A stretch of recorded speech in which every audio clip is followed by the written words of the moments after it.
Legends of the Kaw. By Carrie De Voe. Introduction. A legend, according to Webster, is any story, be it truth or fiction, which dates back to early days. In this connection, it may be of interest to the reader to know that the stories of adventure in this volume are founded upon real events, but, wherever it has seemed best, names have been changed. In committing to paper the histories of Maughan, the Chippewa Girl, and Henry Rogers, there has been practically no deviation from the facts as related by their descendants. The incidents described in the last story were narrated by the daughter of an Indian agent, who lived many years with the Shawnees. The writer has spent a portion of her life in the West, and having been located for a number of years in an old mission town, has witnessed the bean dance, the corn dance and the war dance. Her small strength has been exerted, more than once, to assist in beating back the edges of a great fire, which threatened to creep over the narrow strip of plowed ground outside the fences enclosing a prairie home. Reliable information has been obtained through conversation with old settlers and their families. An army officer, whose long life in the Indian country renders his statements of great value, detailed many facts concerning the Sioux. Interviews with the natives and their descendants have brought out strange traditions and superstitions. The works of Henry R. Schoolcraft, regarding the habits, customs and languages of the Aborigines, the writings of George Bird Grinnell and Daniel G. Brinton have proved exceedingly helpful. Although statistics show, within the last few years, an apparent increase of the Indian population of the United States, comparatively few included therein, are of purely Indian extraction.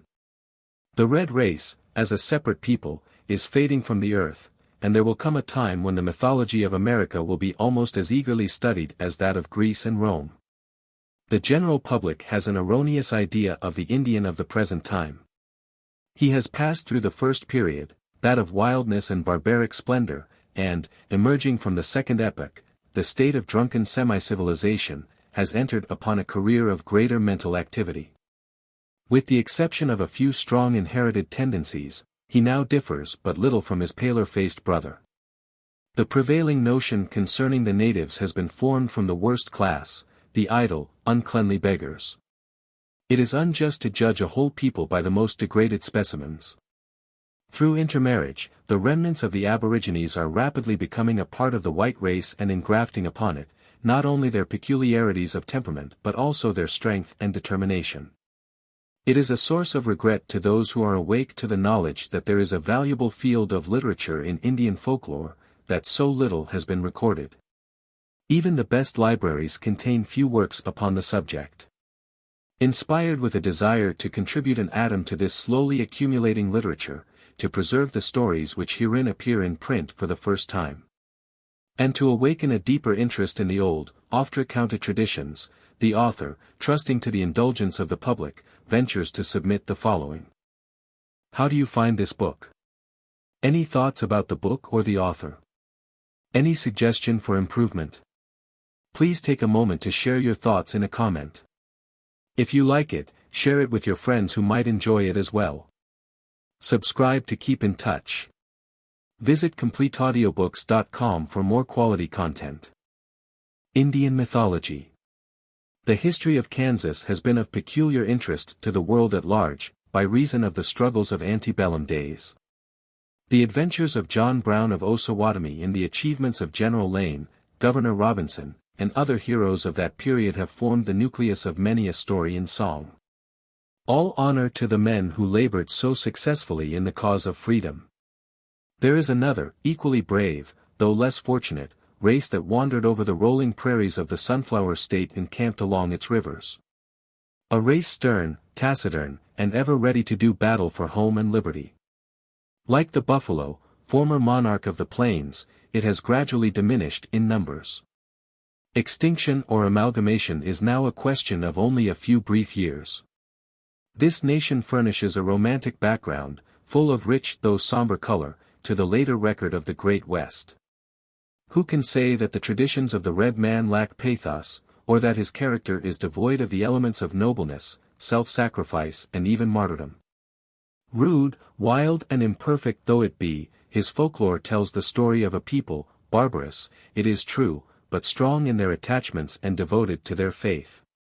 Many Indian myths, adventures and scraps of history are full of deep, often tragic, interest to one who delves in legendary lore. Like the tales of ancient Greece, as explained by Ruskin in Queen of the Air, each weird story admits of more than one interpretation. Sometimes a great spiritual truth lies hidden in its quaint phrases, sometimes a scientific fact. There was an idea, current among the Indians who roamed over the central portion of the United States, that at one time in the long past, the rivers of the Mississippi Basin filled the entire valley, and only great elevations were visible. Geology substantiates this teaching. The theory of a dual soul approached very close to the teachings of modern psychologists. While one soul was supposed to remain in the body, its companion was free to depart on excursions during sleep. After the death of the material man, it went to the Indian Elysium and might, if desirous, return, in time, to earth, to be born again. Like that of all uncivilized races, the ancient religion of the North American Indian was incoherent. Association with Europeans produced changes. Doctrines before unknown to the red man were engrafted upon his faith. Some writers maintain that it is doubtful if the idea of a single divinity had been developed previous to intercourse with missionaries. Brinton asserts that the word used by the natives to indicate God is analogous to none in any European tongue, conveying no sense of personal unity. It has been rendered spirit, demon, God, devil, mystery and magic. The Dakota word is Wakan, above, the Iroquois, Oki, the Algonquin, Manitou. God and heaven were probably linked together before there was sufficient advancement to question whether heaven were material and God spiritual. Whether the deity were one or many. Good Spirit and Great Spirit are evidently of more recent origin and were, perhaps, first suggested by missionaries, the terms being applied to the white man's God, and adopted by the Indian and applied to his own. The number of spirits was practically unlimited, communication being usually in the hands of the medicine men, although the unseen world was often heard from directly in dreams. A description of heaven, by Wampasha, an Iowa Indian, was found in the diary of Reverend S. M. Irvin, a devoted missionary among the Iowas and Sacs. It reads: "The big village, heaven, is situated near the great water, toward the sunrise, and not far from the heads of the Mississippi River. None go there until after they die. A smart person can make the journey in 3 or 4 days. If, however, his heart be not right at death, the journey will be prolonged and attended with difficulties and stormy weather till he reaches the land of rest. Infants, dying, are carried by messengers sent for them. The old or infirm are borne upon horses, they have horses, plenty, and fine grass, and infirmities will all be healed in that village. The blind will receive new eyes, they have plenty of good eyes and ears there. Good people will never die again, but the bad may die 3 or 4 times and then turn into some bird." Father Allouez, one of the first missionaries among the Algonquins, entered a village never before visited by a white man. He was invited to a council, and the old men, gathering around him, said, "It is well, Black Robe, that thou dost visit us, thou art a Manitou, we give thee to smoke. The Iroquois are devouring us. Have mercy upon us. Hear us, O Manitou. We give thee to smoke. Let the earth yield us corn, the rivers give us fish, sickness not slay us, nor hunger so torment us. Hear us, O Manitou. We give thee to smoke." Birds and beasts were selected as guardians. Everyone considered his totem a protector, and refrained from killing it. Whole clans were believed to be descended from a common totem, and information was conveyed by means of omens. The character of a nation is engraven upon its literature, which, like a mirror, reflects the thoughts, emotions and progress of a people. The folklore of the North American Indians was their literature. The myth, grounded upon the unchanging laws of the universe, was conscious, however vaguely, of great principles that are forever true. Physical existence formed the basis of each important fable. The earth, air, water and other elements were personified. Every image had its moral significance. Mythology has been said to be simply the idea of God, expressed in symbol, figure, and narrative. That of primitive America was founded upon the conviction that there was, in prehistoric times, another world inhabited by a people strong and peaceable. So long as harmony reigned, comfort and happiness were theirs, but when discord entered this Eden, conflict succeeded conflict, until, to punish his disobedient children, the Master of Life transformed them, one by one, into trees, plants, rocks and all the living creatures. It was said that each person became the outward embodiment of what he had previously been within himself. For instance, from the head of one sprang an owl, from another a buzzard, a third became an eagle, and in this manner was the present world with its three kingdoms, vegetable, animal, and mineral, evolved.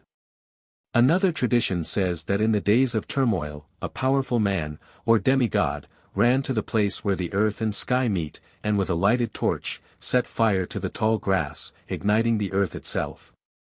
Those worthy of preservation were caught up to a place of safety. Sparks, rising from the flames, and finding lodgment high above, became the twinkling, sky eyes, which, in the language of the white man, are called stars. After the conflagration had subsided, one whose duty in the upper sphere had been to provide water, carried it in a basket, and as she walked, drop after drop fell through upon the parched region below, causing it to revive. Awakened nature blossomed into new beauty, and all who had escaped the terrible fire fiend, returned to take possession of the country. The water maiden still carries the basket.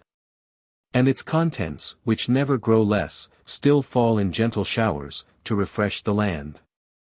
Among the beautiful creation myths, is that of the Earth Maiden, who, through being looked upon by the sun, became a mother, giving birth to a wonderful being, a great benefactor.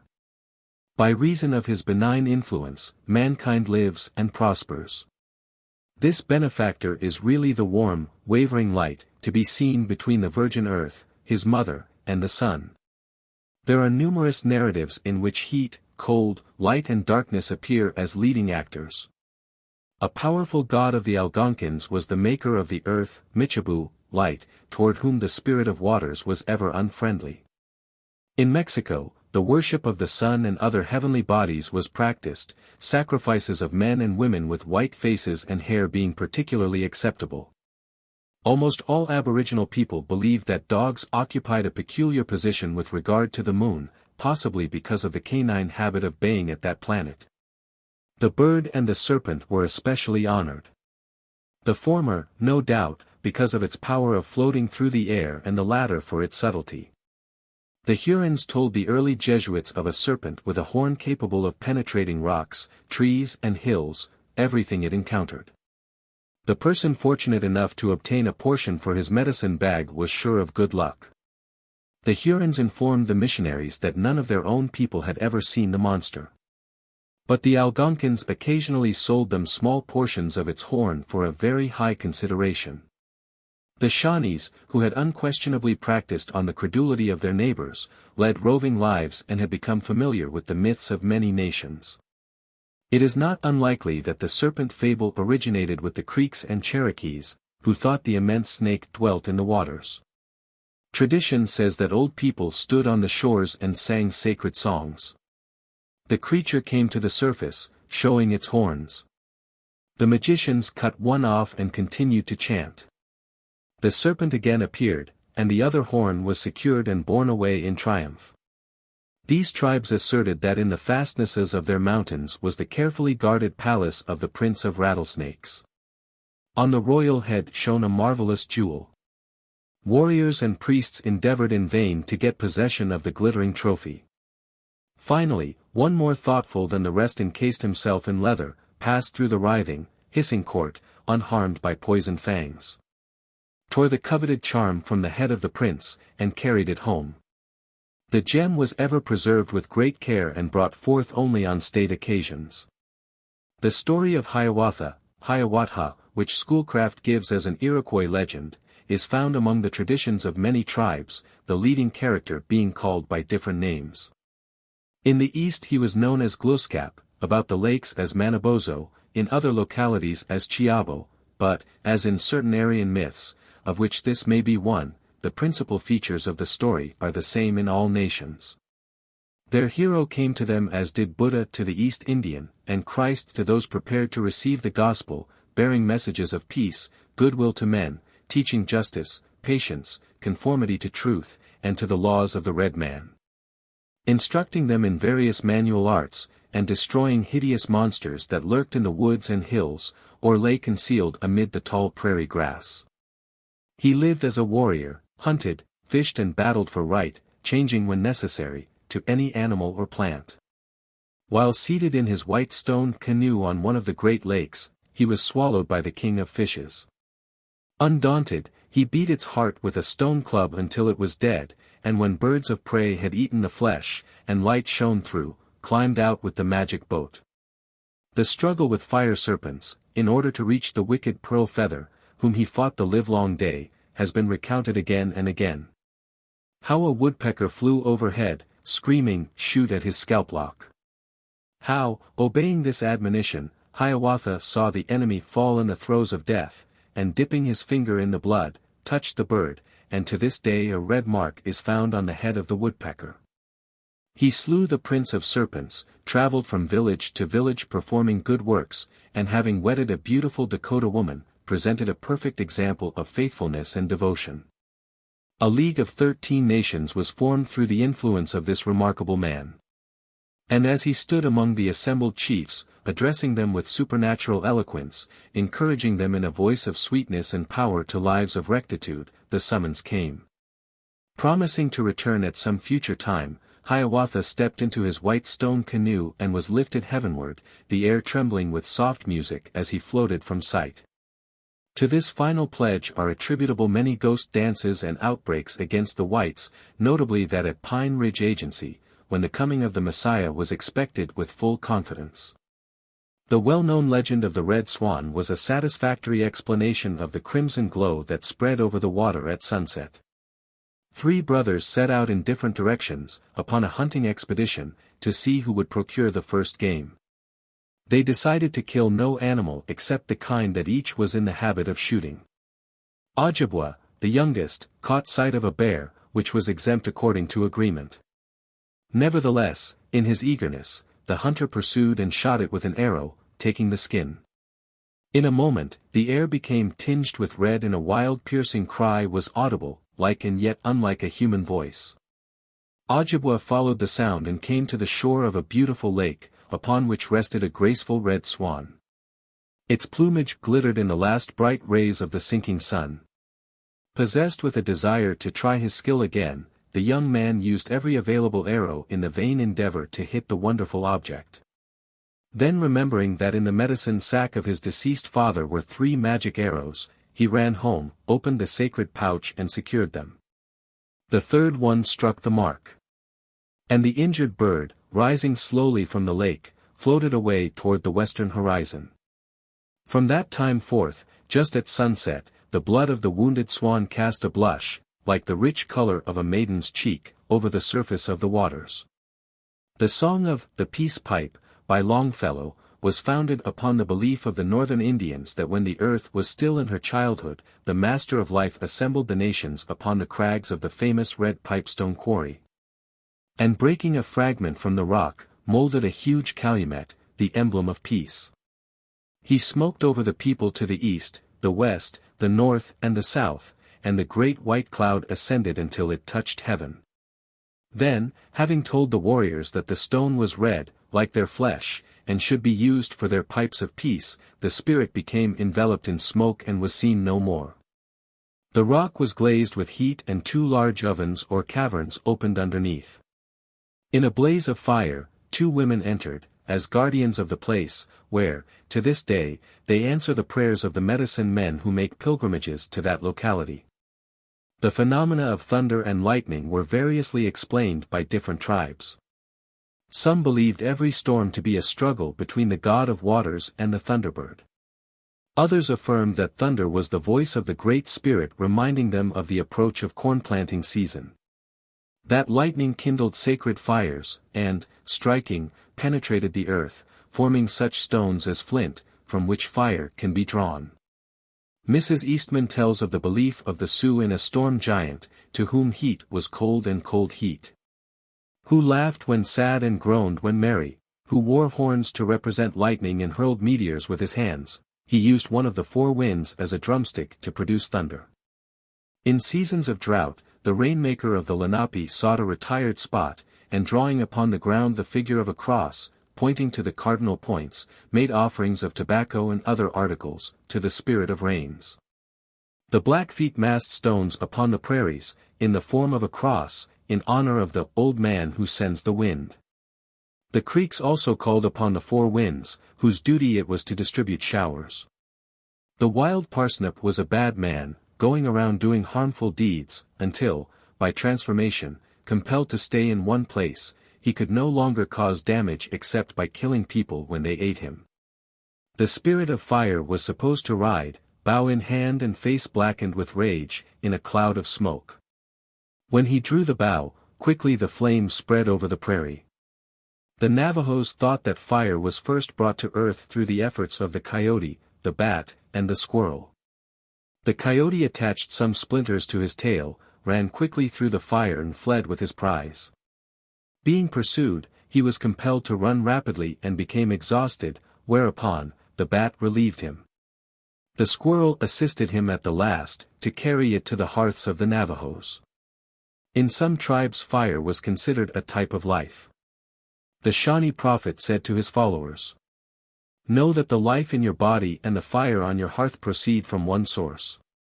The greatest feast of the Delawares was to their grandfather, fire.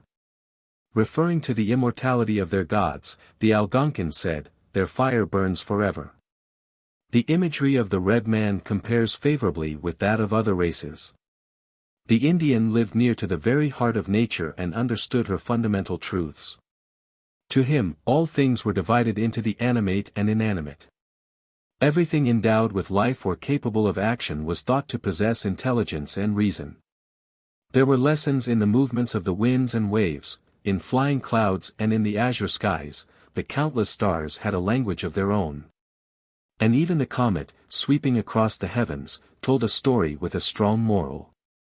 The earliest record of the Indians of the Middle West, that of Father Marquette, has been preserved at St. Mary's College, Montreal, Canada.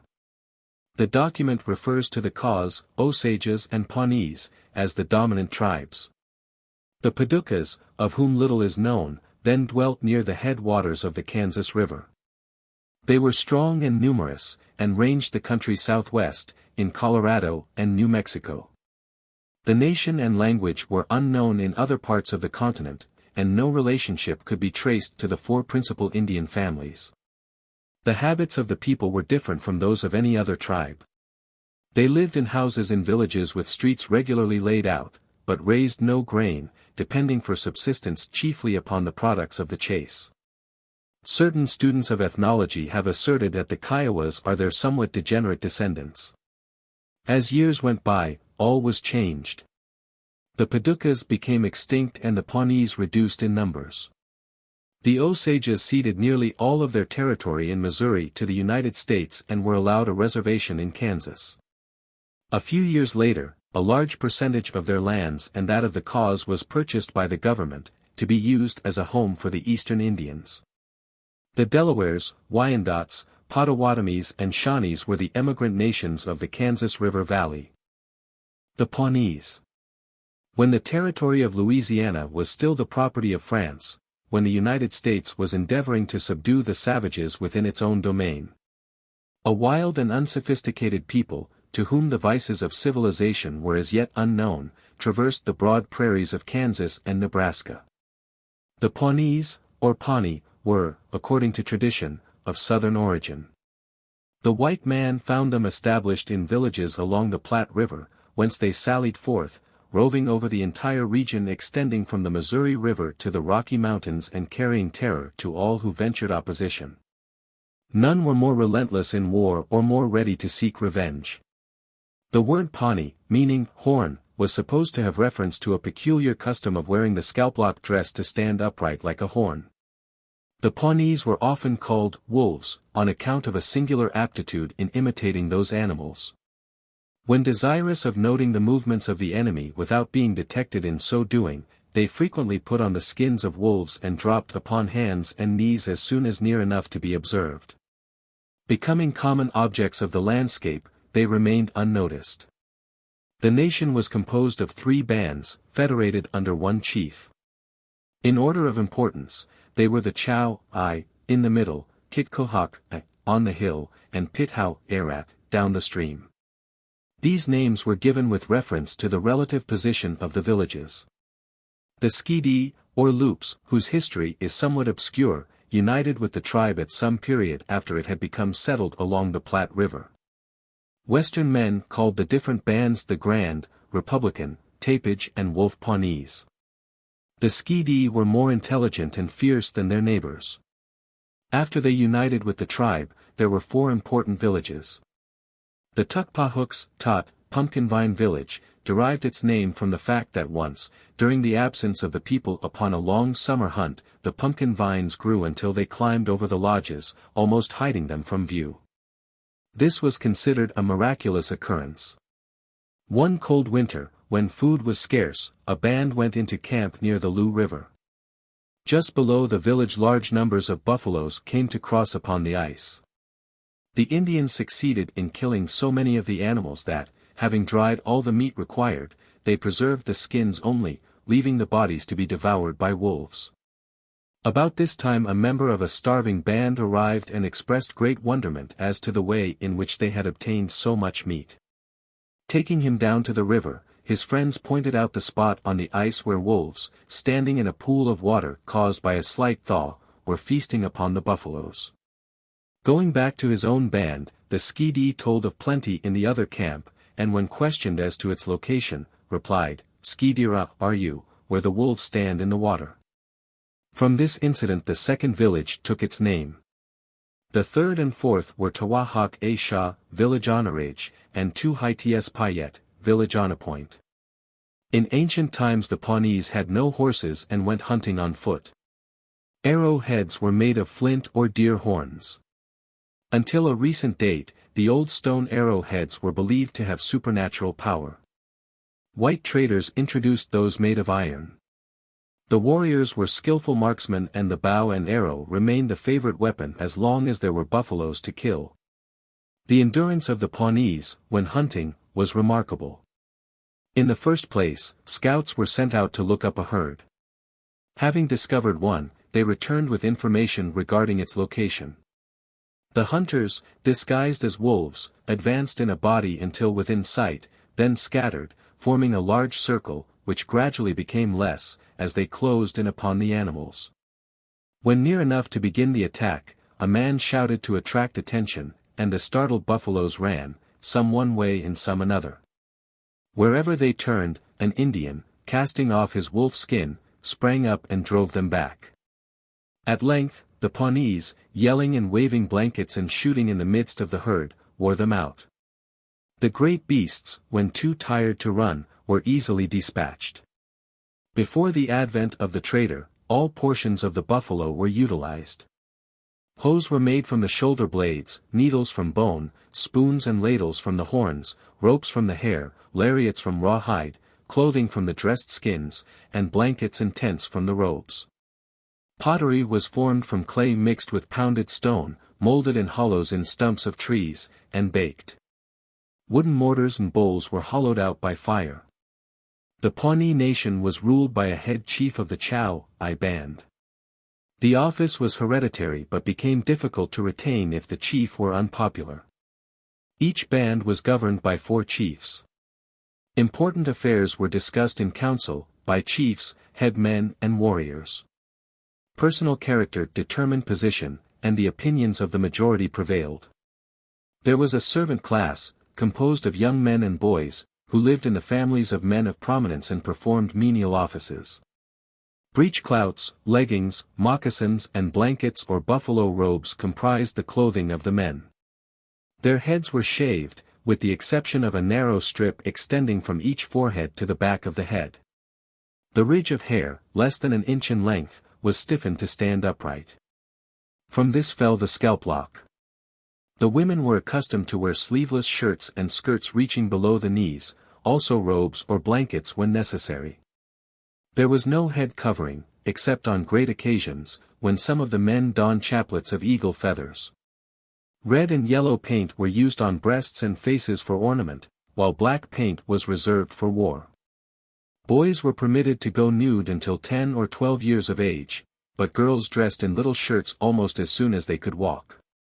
Infants were placed upon boards.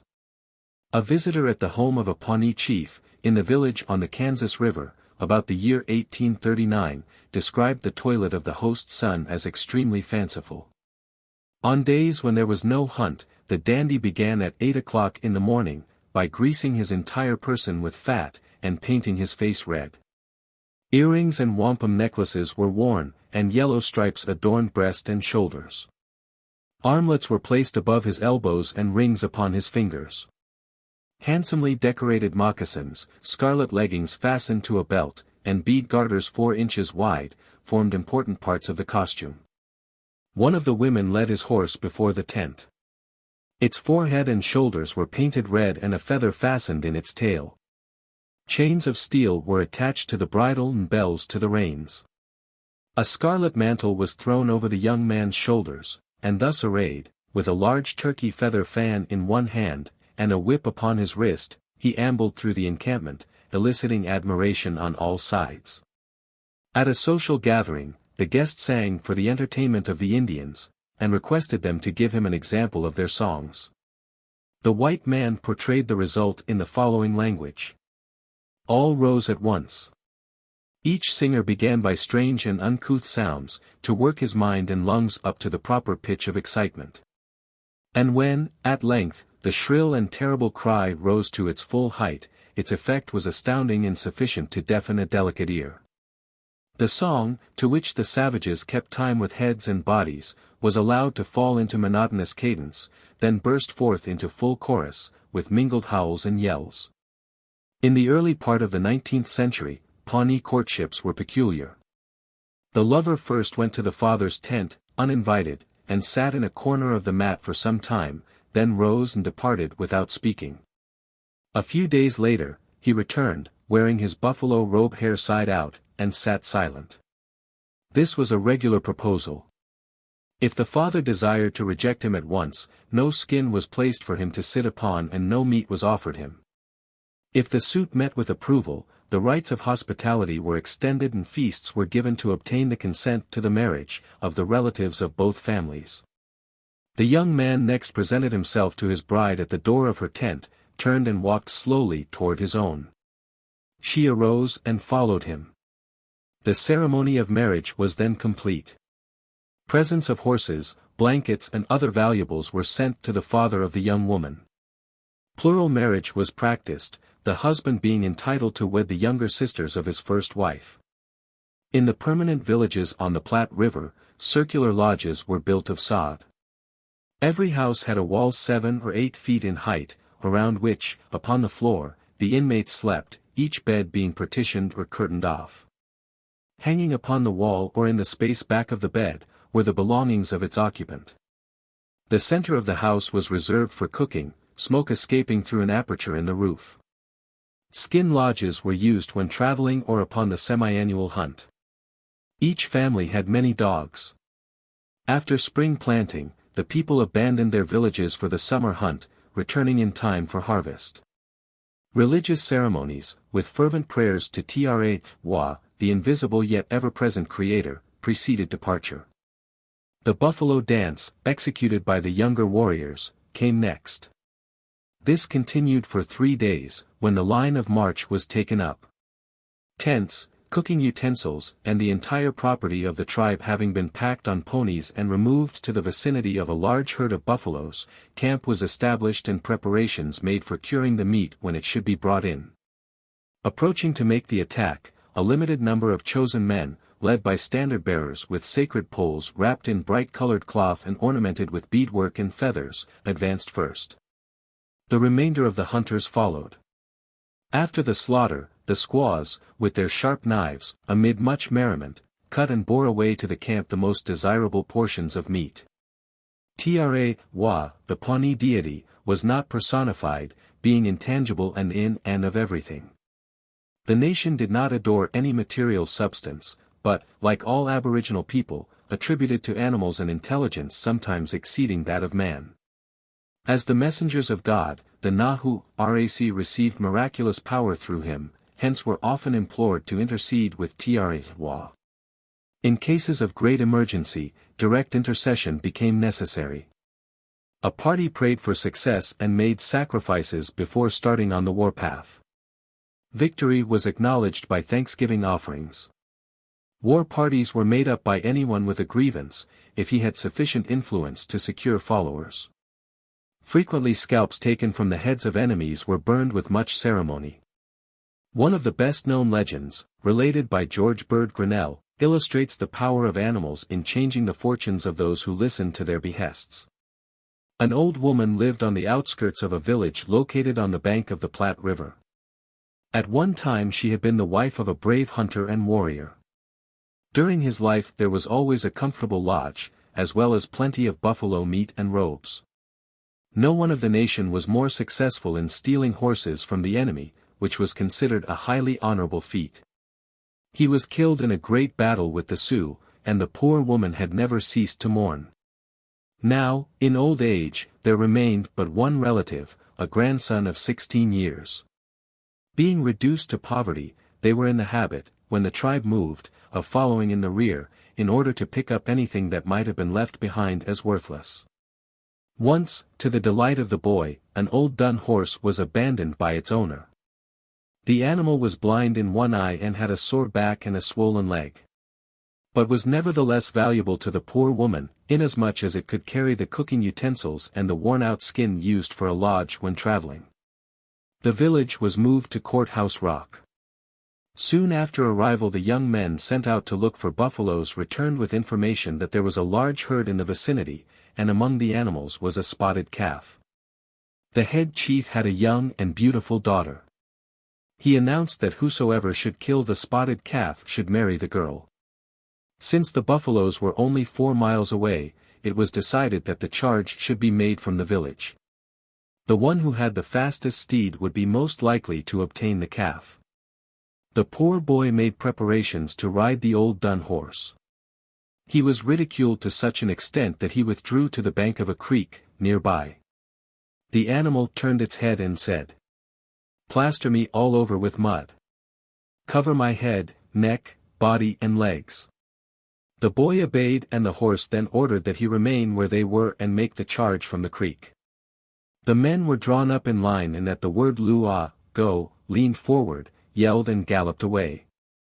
At one side, some distance away, the dun horse flew over the ground. He seemed young and strong of limb and sure of foot. As they neared the buffaloes, he dashed in among the herd and stopped beside the spotted calf. His rider killed it, and taking another arrow, shot a fat cow, then dismounting, secured the spotted skin. Cutting out certain portions of the meat, the boy packed them upon the horse. Putting the skin on top of the load, he led the animal back to camp. It pranced and curved head and showed much spirit. The warriors were filled with astonishment. A rich chief rode up to the boy and tried to buy the spotted robe, but without success. Some of the hunters reached the village in advance and informed the old woman of her grandson's triumph. She could hardly believe the story, and wondered if they were still ridiculing her boy. His appearance with the coveted robe and more meat than they had had for many a long day, ended her doubts, and there were great rejoicings in the tent. At night the horse spoke to the boy, saying, "Tomorrow the Sioux are coming. There will be a battle. When they are drawn up in line, jump on me and ride as hard as you can up to the head chief and kill him and ride back. Ride up to them 4 times and kill 4 of the bravest Sioux, but do not go the 5th time or you will get killed or lose me." The next morning, just at daybreak, the Sioux rode over the top of the hill and drew up in line of battle. They were attired in all the trappings of war, and looked ferocious in their paint. The Pawnees had no time for decoration, but hastily seized their weapons, cut the lariats that bound their ponies, sprang upon them and rushed out of the camp, when at the proper distance, forming in battle array opposite the enemy. It was the custom of these tribes, when ready for a fight, to confront one another in two long lines. After a few moments of silence, some man, desiring to distinguish himself, rode out from the attacking party and exhorted his people, telling them of brave deeds in the past and of what he now intended to do. Then, turning quickly, he dashed toward the enemy, hanging over the side of his pony and riding along in front of the foe, discharging one arrow after another, in rapid succession. If the brave were killed, his own people made no sign, until a man rode out from the other side to challenge, but if he were fiercely set upon, they united in a general attack. The boy mounted the dun horse and joined the warriors. They looked askance but were too excited to make comment. The wonderful horse galloped out from the line and made for the head chief of the Sioux. The boy quickly dispatched the leader and rode back to the Pawnees. For times he went forward, and each time killed one of the bravest of the enemy. Then, forgetting the warning, the boy charged again. An arrow struck his horse and the rider had a narrow escape from death. The Sioux cut and chopped the horse in pieces. After a spirited conflict, the Pawnees were victorious. The following day the boy went out to where the horse lay. Gathering up the pieces of flesh, he put them in a pile, and wrapping himself in his blanket, sat on the top of a hill not far away. He drew the robe over his head and mourned. A storm arose suddenly. The wind blew and rain fell.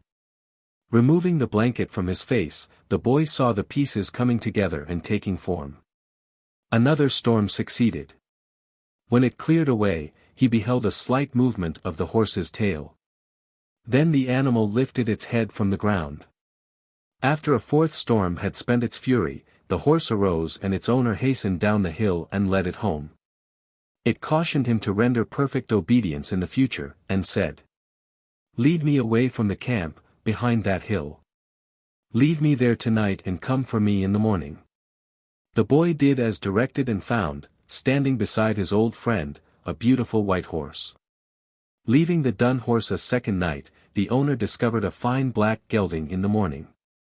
After 10 nights, there were 10 horses, each of a different color.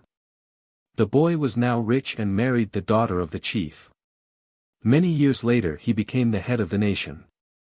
The old grandmother was well cared for, and the dun horse, being considered sacred, was never mounted except at a doctor's dance, but was led around with the chief wherever he went. The Pawnees believed that the Nahu Rac held council in 5 places.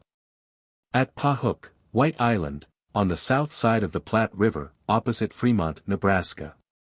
Under an island in the Platte River, near Central City, Dark Island, on the Loup Fork, opposite the mouth of Cedar River, White Bank, and on the Solomon River, Kitsowitz, UK, Wateranabank. This was a mound with a hole in the middle, through which water might be seen. Articles were thrown in, as offerings to Tra. The 5th place, a hole in the side of a hill, was in Kansas. It was indicated by a rock called Pahur, hill that points the way.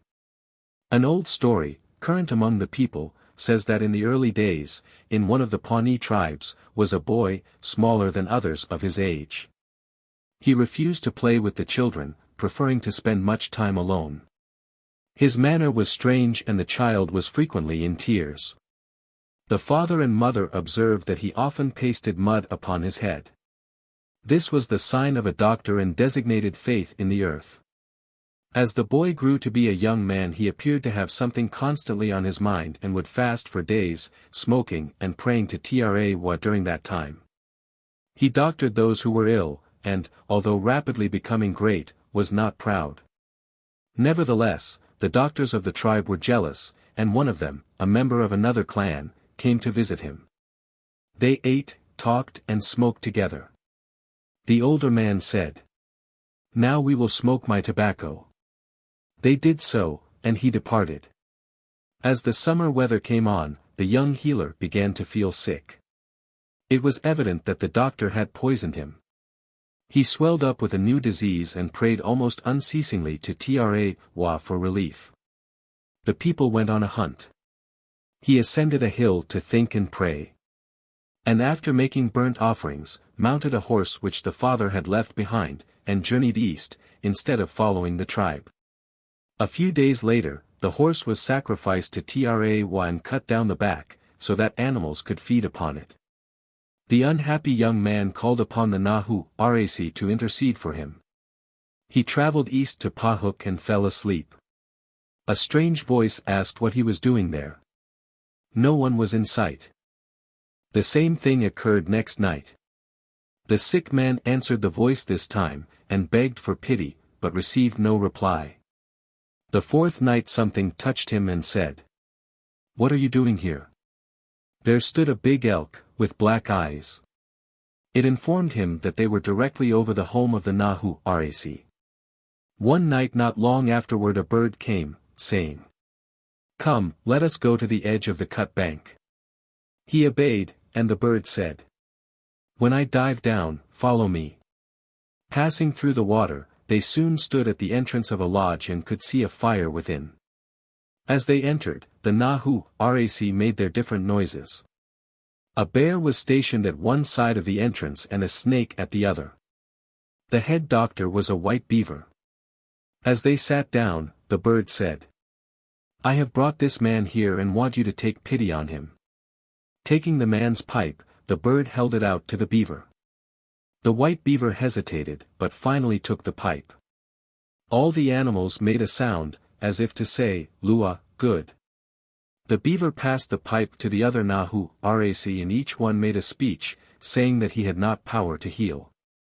None had the power. The elk then took the man to another lodge, but he was not cured. From there they went to the Lou River, to the island in the Platte River and at last to the lodge under Center Island, but without avail. The principal doctor said that the lodge at Pahuk was the head. The bird took the man back. The white beaver stood up and announced that he had sent the man to others in order to see if they were equal to the lodge at Pahuk. Then going to the ground dog, he extended the pipe. The ground dog reached out its paws, took the pipe, smoked and commanded the Pawnee to go and sit opposite the fire. He was ordered to stand up while the Nahu Rac sang and the ground dog danced. Next they told him to lie down with his feet toward the door. The head ground dog jumped over him and was observed to have a large piece of flesh in his mouth. Another dog followed, and another, each eating a piece of flesh, until all had passed over. This was kept up until they had eaten the swelling. The man seemed to be dead. The head doctor spoke to the bears. They arose and sang, then jumped on the body, shaking and pulling it around. After a while the blood began to flow and the man breathed. He was entirely restored to health and remained some time with the Nahu Rac, learning their medical secrets. They told of the sky house of Trawa and said, "He made us, he made everything. Blow a smoke to each of the 4 doctors, but blow 4 smokes to Trawa." The man went home and got beads, pipes, tobacco and buffalo meat and taking them back, threw them into the river to be carried down to the Nahu Rac lodge at Pahuk. Then he went to visit the doctor who had made him ill. He said, "When you visited me, we smoked your tobacco. Today we will smoke mine." After smoking, the young medicine man went down to the river and blew upon the ice, and in a moment, the river was full of blood. It was the blood of the wicked doctor, whose dead body was found in the lodge, perfectly hollow. The blood had gone into the river. The favorite of the animals eventually became one of the most famous healers ever known in the nation. Priests and doctors were not identical. Priests were the mediums of communication with Trawa and knew what was inside the sacred bundles. The medicine man was called upon in case of sickness or injury. The sacred bundles, many of which were of great age, hung opposite the door of every house. On certain occasions, the contents formed a part of religious ceremonies. The Pawnees believed that the earth was first inhabited by a race of giants, so large that they could carry buffaloes upon their backs. These people did not acknowledge Trawa and grew more and more wicked. He was angry and caused the water to rise and the ground to become soft and the giants sank into the mud. The large bones found at different times were thought to be their skeletons. A new race was created, from which all nations sprang. The Skidi band offered human sacrifices to the morning star. A young captive, taken in war, was selected and fattened, being treated kindly during the days of preparation. He was permitted to know nothing of the fate in store, until the 4 days' feast and dance. Old men at the ends of the village called upon each male person to prepare bow and arrow and be ready for the sacrifice. When the fatal day arrived, every woman had a lance or stick, and every man held a pipe in one hand and bow and arrow in the other. At the west side of the village, 2 posts with cross poles were set up, to which the captive was bound, hand and foot. Behind him came a man carrying a buffalo heart and tongue, followed by a warrior with a blazing stick, one with a bow and sacred arrow of flint, and another with a stuffed owl. Wood was piled around upon the ground beneath the cross poles. The man with a blazing stick lighted the fire. When it had burned to the center of the pile, below the captive, the warrior with bow and arrow stepped forward and shot him through, under the arms, so that the blood would drip down upon the fire. The buffalo heart and tongue were then placed upon the blaze. The man with the owl seized a torch and burned the body 4 times, after which each male person present shot an arrow into it, and each woman struck it with a stick. The flesh was consumed by fire, while the people prayed. John Greenleaf Whittier left, among his papers, a poem that has immortalized. A Legend of Kansas. Night had fallen upon the broad prairie, a moonless night. The chill air vibrated with noise of barbarous laughs and yells. The measured tramp of heavy feet and the hoo-ah, of excited dancers seemed fiendish. Dark, weird-looking figures might be seen, dimly, by the light of a campfire. And in the center of the frenzied throng was a maiden, silent and defiant. Around her feet was piled fuel for the sacrifice, for had not the wise men of the Pawnees, who hold communion with the other world, decreed that she should die by slow torture, to atone for cruelties practiced by her father, a fierce chief of the Kansas Indians? The innocent girl might not hope for pity at the hands of her nation's bitterest foes, but she could show them how fearlessly her father's daughter could face a horrid death, could shame their sons and warriors by a brave, unmoved demeanor. And even now, as a small blaze started up from the outer edge of the pile of sticks and began to creep slowly toward the captive, the clear tones could be heard above the din, chanting her own funeral hymn, the death song of her people. Once in a while some old, decrepit squaw, with shrill and penetrating voice, would heap fresh taunts upon the victim, and as the fire brightened, upon the dusky faces might be seen the gleam of savage hatred and of satisfied revenge. Wilder grew the howls, and still the mournful tones resounded above the shouts of triumph. The flames closed in around her, and they leaped up higher, toward the cross poles to which she was bound. Flashes of light revealed more fully the pale set face of the doomed one. Now, she could feel the hot breath of fire. Where was the Kansas chief? Had he taken refuge in the mountains of the west and left his helpless daughter at the mercy of the enemy? Was all hope lost? No, her quick ear caught the sound of horses' hoofs, muffled by the soft prairie grass. The captors, with senses dulled by liquor, kept up their shrieks of exultation. Though her heart was beating loudly, she dared not cease the song.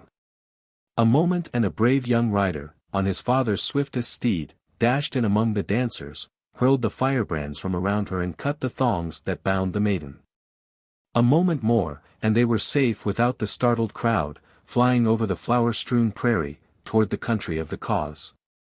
In the words of the great poet, "Where the Kansas wanders free, by the willowy Siskadee, there their pictured tent is spread, with the soft fur carpeted, and that sweet young mother there, smiling through her lavish hair, oft shall sing her hunter's glory, oft shall tell his daring story, till the listening Kansas maid, lying listless in the shade, dreams, perchance, for wild or tame.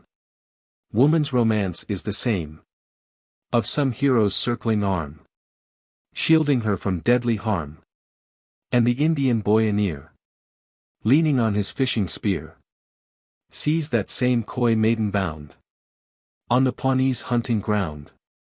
He, upon his father's steed, hurrying at her cry of need, feels her arms around him thrown, feels her heart beat with his own, and her soft breath, quick and low, o'er his dark cheek come and go.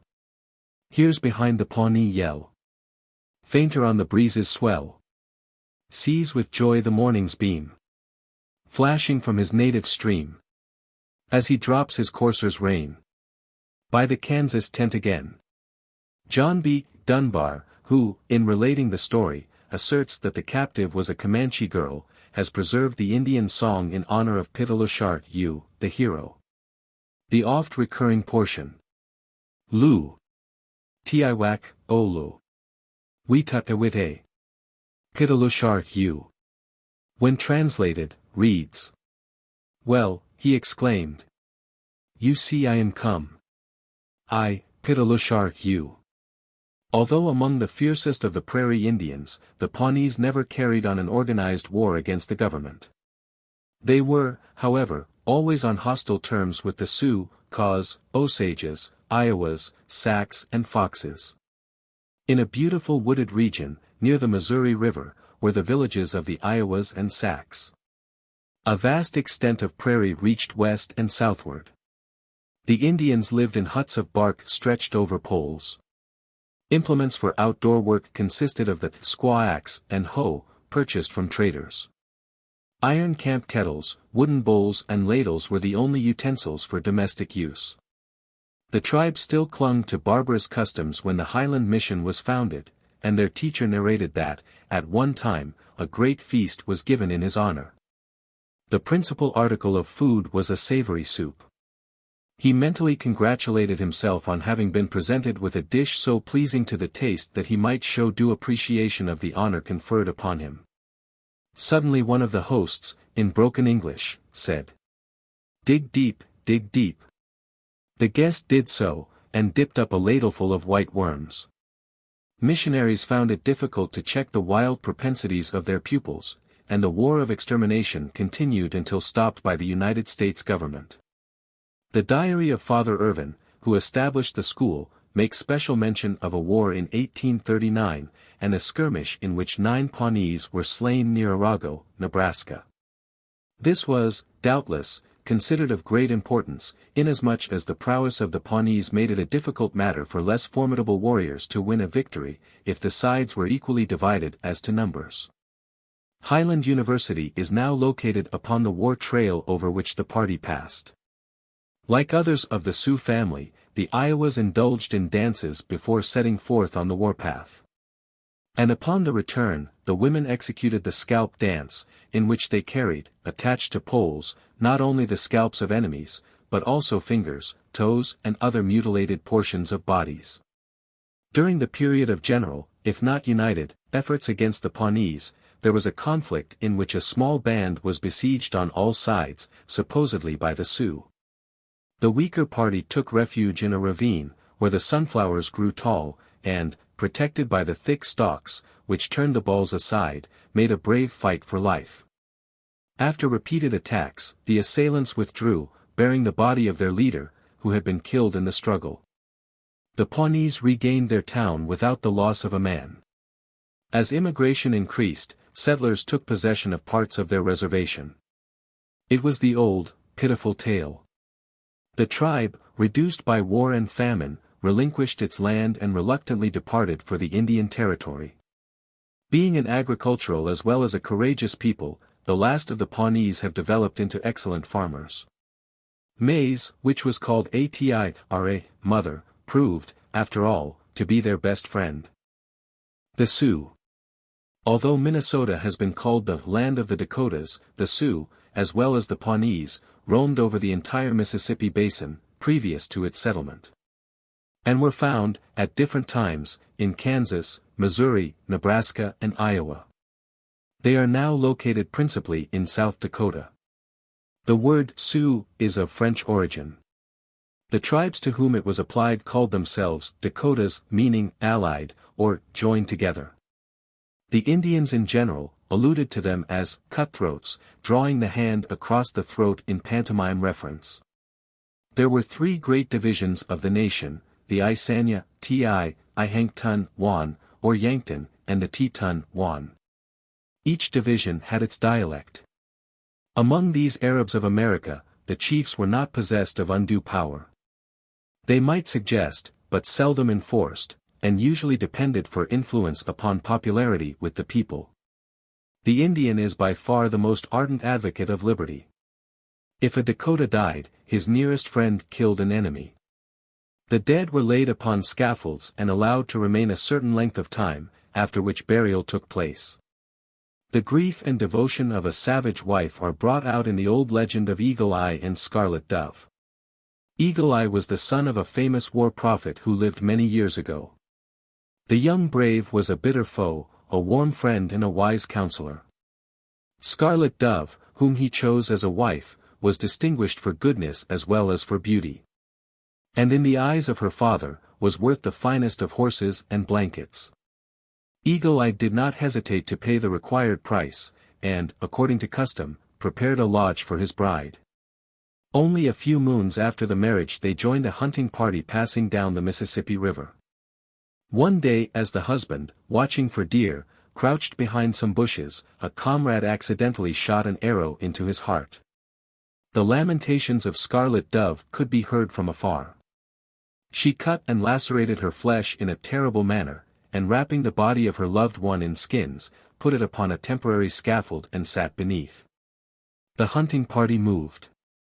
She carried the dead upon her back, and at every camp erected a scaffold. At length they reached home, the sorrowing bride still bearing her precious burden. She procured forks and poles and built a strong scaffold. Hanging from this, was discovered a few days later, the body of Scarlet Dove. Mirrors, when first introduced among the Dakotas, were regarded as sacred, and women were denied the privilege of gazing therein. As a consequence, the young men of the nation became the more remarkable for vanity, decking themselves out to an unusual degree with savage finery. An eagle feather, with a red spot, denoted the killing of an enemy. A notch cut in the edges of a feather painted red indicated that the throat of an enemy had been cut. One who had seen a fight, even though he might not have participated, was allowed to mount a feather. Horses' tails, beads, wampum and a variety of paints were also used by way of decoration. The women were hardworking and submissive. Plural marriages being fertile sources of discontent, suicides were not infrequent. Anapatusa was an unfortunate wife, whose sad story has become a part of the traditional history of Minnesota. When young and beautiful she became the bride of a Dakota hunter. For a time all was peace and contentment in the lodge. Anapatusa was a happy wife, and her joy was increased by the birth of a child. The boy grew strong and handsome, as the years passed by, but, at length, a deep shadow fell across the threshold of the forest home. A second wife was purchased, and came to share the humble habitation. All the world seemed dark to the now neglected woman. The child was her sole remaining comfort. An expression of deep sorrow settled upon the once beautiful features, yet no murmur escaped her lips. Grieving in silence, she followed her lord and master upon a hunting expedition. He appeared utterly indifferent to this devotion. They approached the falls of St. Anthony. Taking the child by the hand, Anapatusa walked out into rapid water and entered a canoe. As they pushed into the swift current she chanted an unearthly dirge. A moment afterward the astonished husband saw her go over the falls. His heart was stricken with terror by the wild ringing of a death song that could be plainly distinguished above the roaring of the waterfall. From that time forth, so the Dakotas said, the spirit of an Indian wife, with a child clinging around her neck, might be seen darting into the spray, and her death song was heard in the moaning of the winds and the raging of the waters. Each Dakota was supposed to have 4 souls. At the extinction of physical life, one remained in or near the body, another was lodged in a bundle containing hair and clothes of the deceased, kept by relatives and thrown into the enemy's country, the third passed into the spirit land. And the fourth entered the body of a child, plant or animal. The following petition, translated by a United States interpreter, was a typical prayer of these primitive people. Spirits, or ghosts, have mercy on me, and show me where I can find a bear. All unusual occurrences were regarded as good or evil omens. In crossing a lake or other body of water, the Dakotas filled their pipes and invoked the winds to be calm. According to Schoolcraft, they did not believe in the transmigration of souls. Worship was in a natural state. There were no images of wood. A stone was picked up, placed a few rods from the lodge, an offering of tobacco or feathers was made, and an entreaty for protection from some threatened evil. Oente, he, the supreme god, was regarded with the utmost reverence. His name, like that of Jehovah of the Israelites, was seldom spoken. He created the earth. Assembling the aquatic tribes, he commanded them to bring up dirt from beneath the water, at the same time proclaiming death to the disobedient. This would indicate that the Indian, as well as the modern scientist, realized the fact that the earth was in a liquid state at one period. The beaver and other animals forfeited their lives. At last the muskrat went down and, after a long delay, returned with some dirt, from which the earth was formed. Taking one of his own offspring, Oente, he ground him to powder and sprinkled it upon the earth. Many worms came forth. They were collected and scattered again and matured into infants. These, having been collected and scattered, became full-grown Dakotas. The bones of the mastodon were assumed to be those of Oente, he. And in some medicine bags, small portions were preserved among the sacred articles.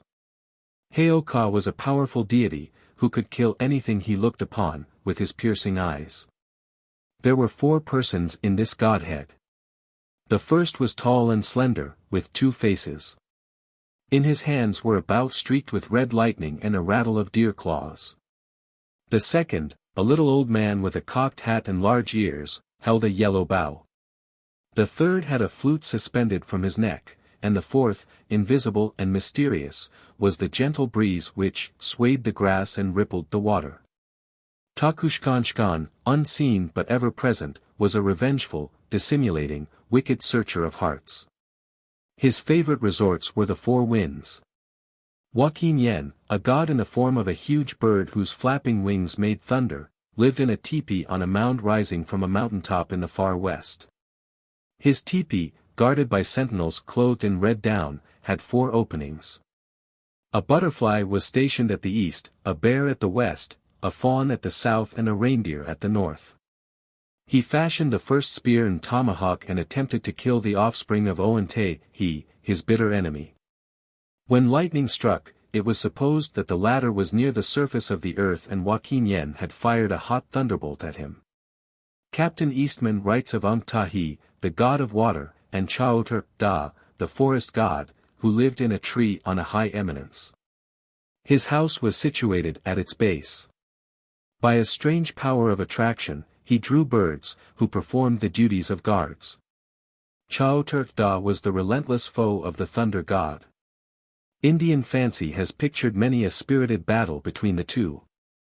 It was said that the god of thunder often came racing along, hurling lightning at a tree, to kill the forest god, who, having been warned, had taken refuge in the water. Then Chaoter Da ascended a tree and hurled his lightning at his adversary to bring him down to submission. The forest god possessed a crooked gun, with which it was possible to shoot in any direction around the earth. The god of the grass, Witkaga, was formed from a weed, Pajikeota, which had the power of causing men to have fits, as well as to give success in hunting. Wahundadan, Aurora Borealis, or Old Woman, was the goddess of war.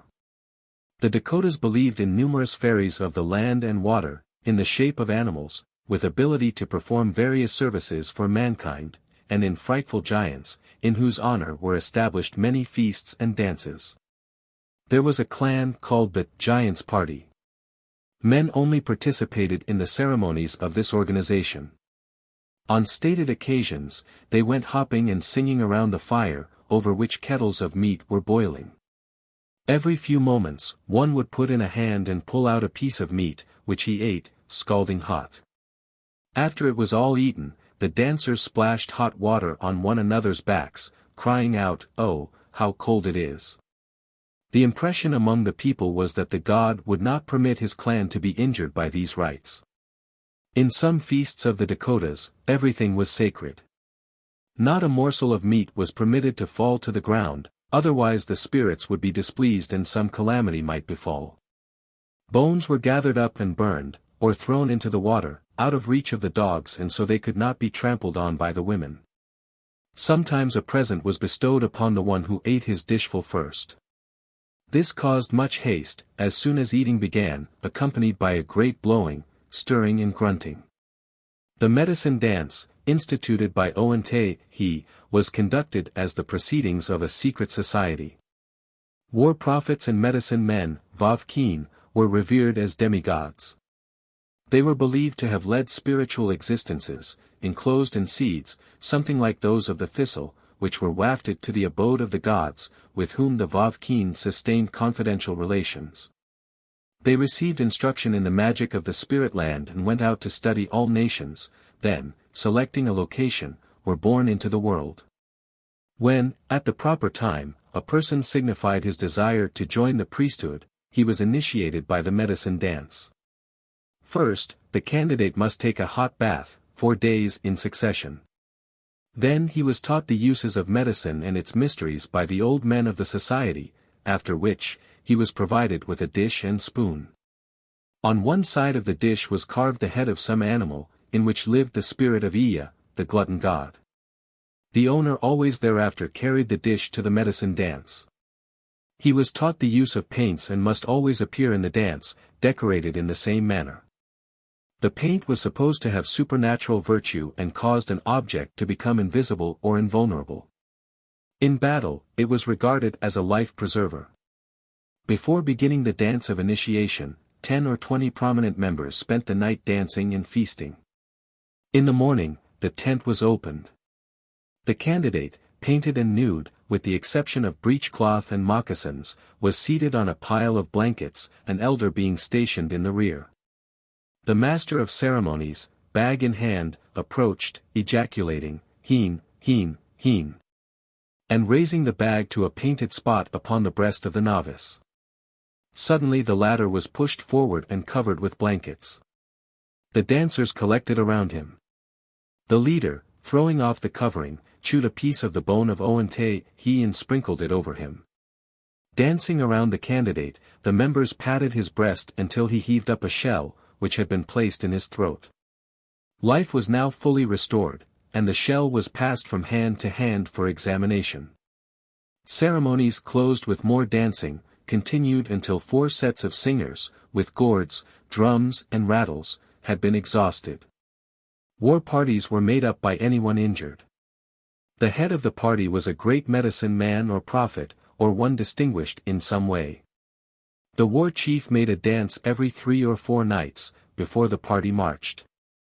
All who chose might join, and anyone was at liberty to return, should he so desire, after the party started. War paint was red and black in color, and the dance was executed by men. Women performed the scalp dance, in which scalps, mounted upon poles, were carried.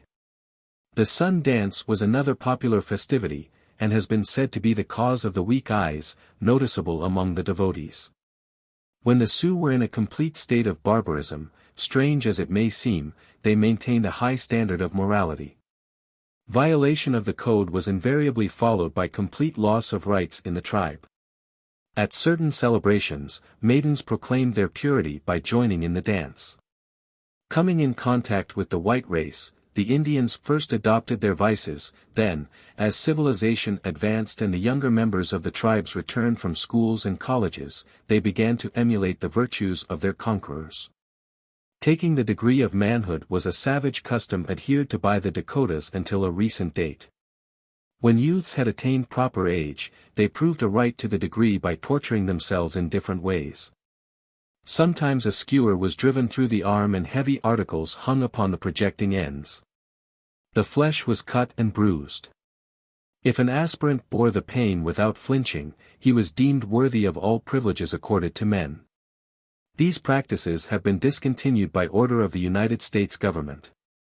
Travelers in the Sioux country are frequently entertained with recitals of incidents in the life of Tunkaiyotunka. Sitting Bull, the famous commander at the Custer Massacre, was, during his prosperous years, the chief of chiefs, or supreme head of the nation.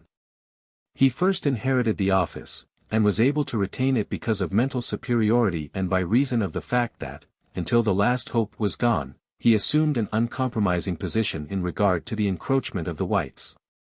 Then, too, Tatanka was a medicine man, capable of arousing religious fervor.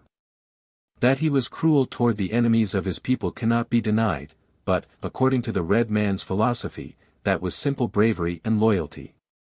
The authority of a leader was seldom questioned, although a petty chief was privileged to disregard orders, should he so desire. Sitting Bull left an autobiography in pictograph. It contained a description of conflicts in which the hero had counted coup on numerous enemies, both white and Indian, and secured their scalps. There were also records of horse stealing. The signature consisted of the picture of a buffalo in a sitting posture. Little is known of the early history of the chief, his own accounts vary. He seemed to be well educated, and could converse fluently in French and English, as well as in the different Indian languages. The Custer Massacre took place in 1877.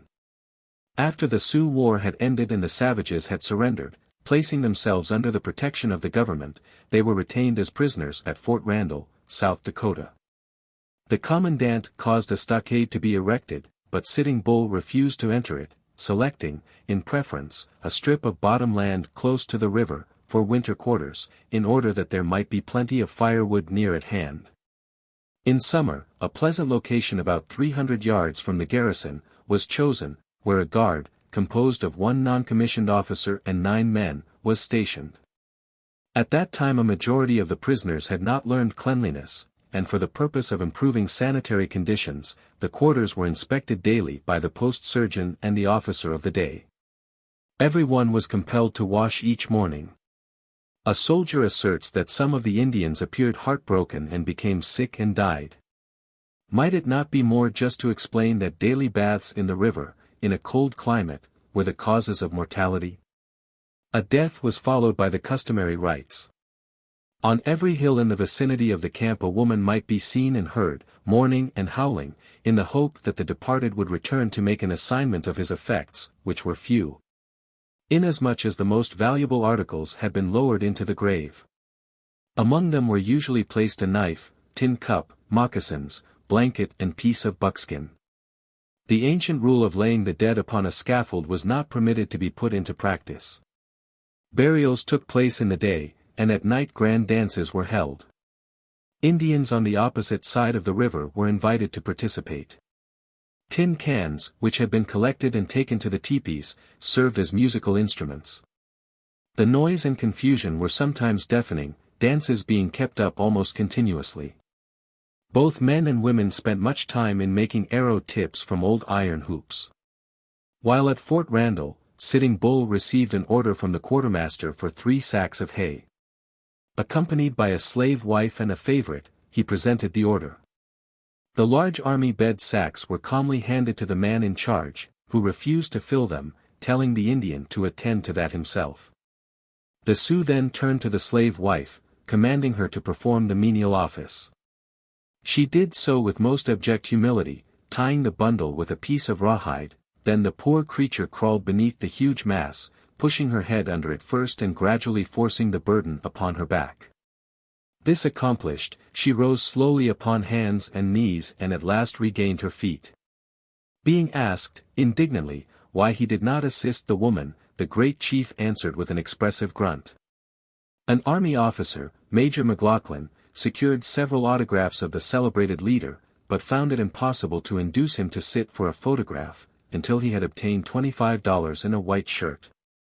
The shirt proved too small, but the chief fastened it at the back of the neck with a buckskin string.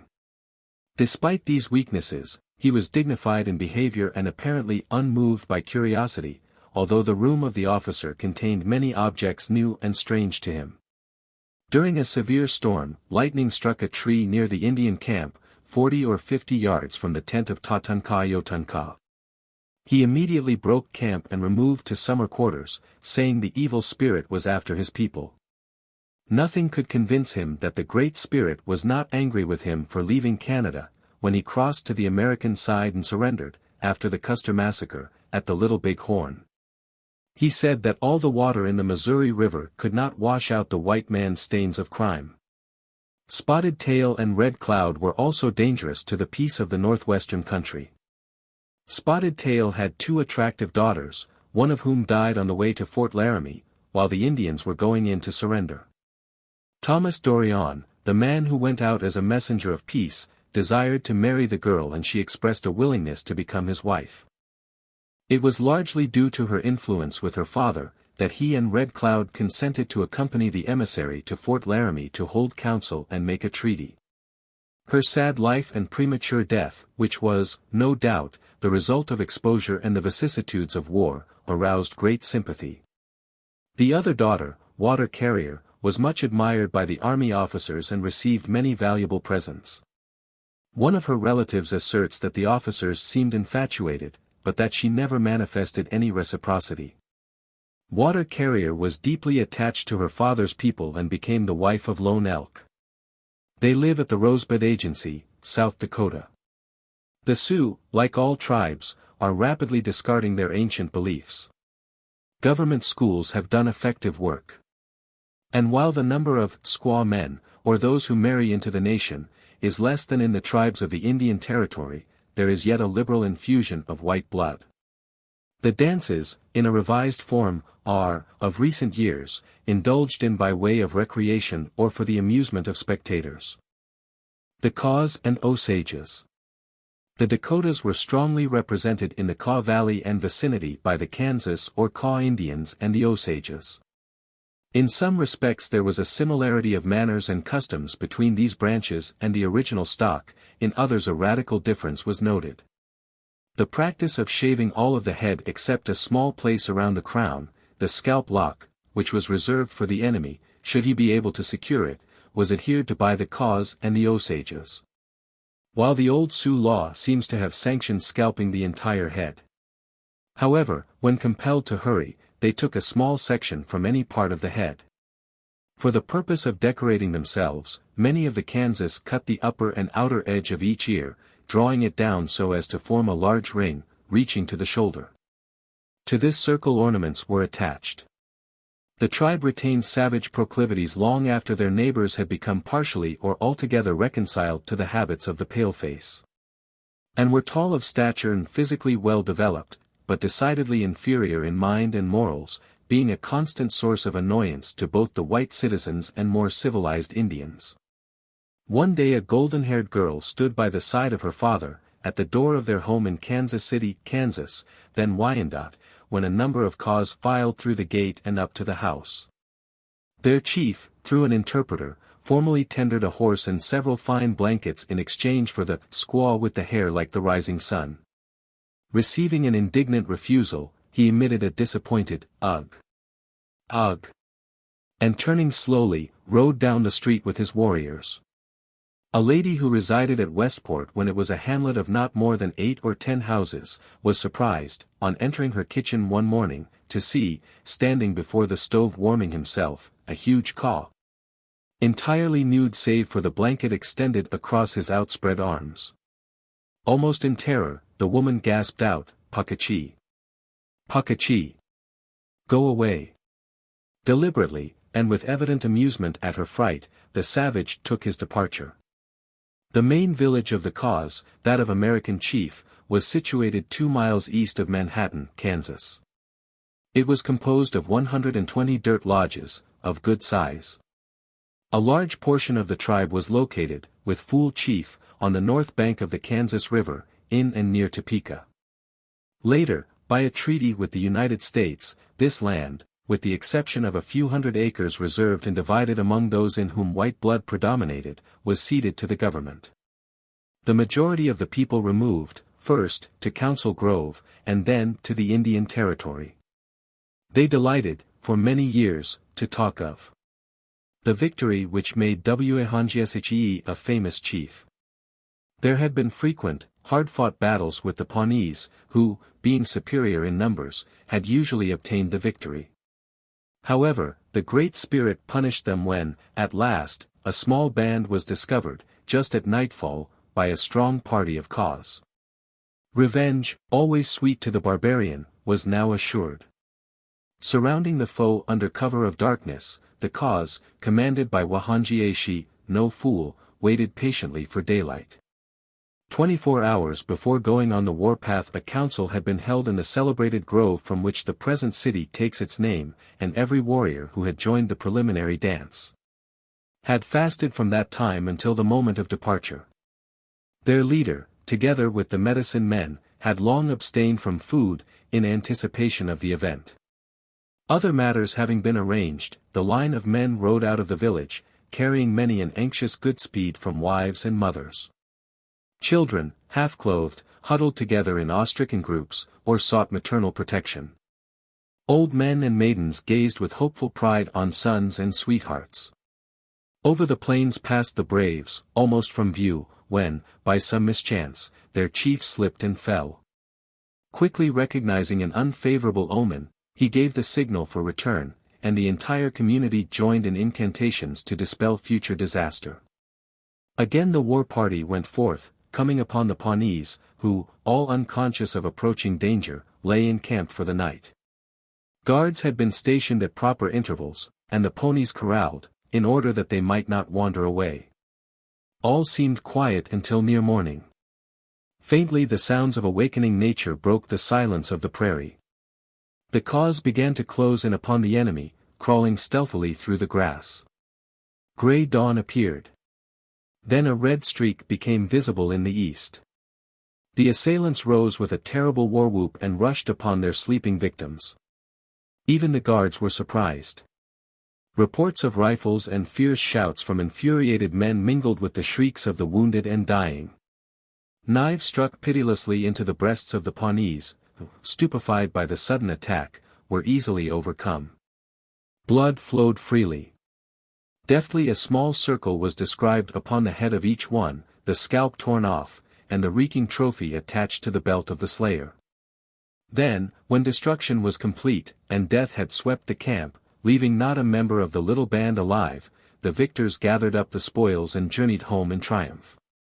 90 dead bodies, mutilated examples of the effects of savage warfare, were scattered over the field of battle. Now, preparations for the dance were in progress. Musicians brought forth flutes and tom-toms, rude drums made from powder kegs with rawhide stretched over the ends, while the women busied themselves in making ready and cooking meat and cereals for the feast. The warriors, in a circle, commenced the celebration with low ejaculations and slow movements not unlike a march, gradually increasing speed, and changing step until it became a wild rush of many feet, accompanied by howls of exultation. Then all was still for a moment, and two beautiful girls, dressed in almost oriental costume, and carrying red-fringed umbrellas, broke into the center of the ring and danced with the utmost grace and abandon. Next followed the process of paying debts. It was the custom for creditors to allow debtors the privilege of paying off old scores, at a dance of triumph, by standing in the center of the circle and submitting to sound beatings, at $1 a blow. An old squaw had tried in vain to collect the sum of $12 from a young man. Desiring to end her importunities for money, he advanced and stood, the object of all eyes, in stoical forbearance, while she administered, to the full extent of her power, the requisite amount of punishment. As usual, the Kaws had buried their most valuable goods previous to undertaking the foregoing expedition. First, a large cavity had been made in the ground and the articles placed inside. These were covered with sticks and branches, earth being piled on top and stamped down. In a violent effort to bestow the last blow effectively, the old woman caused this structure to give way and sank into the chasm, to the great diversion of spectators, for the Indians, among themselves, on such a day, were prone to cast dignity to the winds. Frequently, Osages and Kaws were employed to perform special police duty. It gave them a sense of responsibility that had a tendency to prevent mischief. Even in this capacity, they were governed by superstition. At night, when ready to give place to another watchman, each brave, before going home, went to the fire, gathered a handful of ashes and rubbed it on his head to keep away the witches. Death was mourned, not only by relatives, but by professionals, hired for a period of 2 weeks. Pasting the hair on top of the head with mud, they united in a series of groans and wails, dismal beyond description. These strange songs had words, probably recounting the virtues and wonderful deeds of the dead. Wrapped in his blanket and provided with food and drink, trinkets and valuables, with all that he considered most desirable, the warrior was lowered to his last resting place. A favorite horse having been killed that the spirit might ride to the happy hunting grounds. The Osages were once the most powerful people west of the Mississippi River. They owned a vast territory and had remained in possession over 300 years, but were forced eventually to cede the greater portion to the government. Nevertheless, they are the wealthiest of the Indians. The tribe was divided originally into 3 bands, the Little Osages, the Grand, and the Black Dog Band. They were tall and fine-looking, the young, able-bodied men being hunters and warriors, while the old men were doctors and cooks. Upon entering a village, a stranger was expected to present himself first at the lodge of the chief, and there partake of food. A general feast followed. The cook stood outside and called, in a loud voice, "Come and eat." White Hair, or whomsoever it might be, gives a feast. When traveling, the Osages made lodges in the shape of wagon tops, of bent trees covered with skins or blankets. A native orator, speaking of the good qualities of his people, said, "Are we brave and valiant? Behold Dakota scalps drying in the smoke of our cabins. Are we strong? Here is the bow of an Osage boy, bend it. Are our women beautiful? Look at them and be convinced."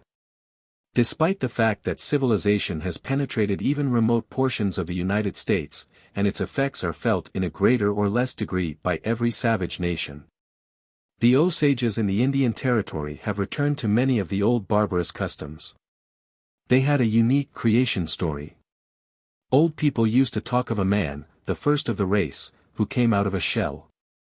They said, "The father of our nation was a snail, who passed a quiet, happy existence on the banks of our own river. His wants were few and well supplied. He seldom hunted, going out only when driven by hunger to seek food, and taking whatever could be most easily obtained. Thus lived our great forefather, the snail. According to the tradition, there was a storm and the river burst over its banks and swept everything before it. The snail, seated on a log, was carried along down the stream and deposited at last upon a bed of slime. He was contented and had enjoyed the travel, since it had required no exertion. Now, he found himself in a strange country. It was very warm and the sun came out and baked the earth in which he was embedded.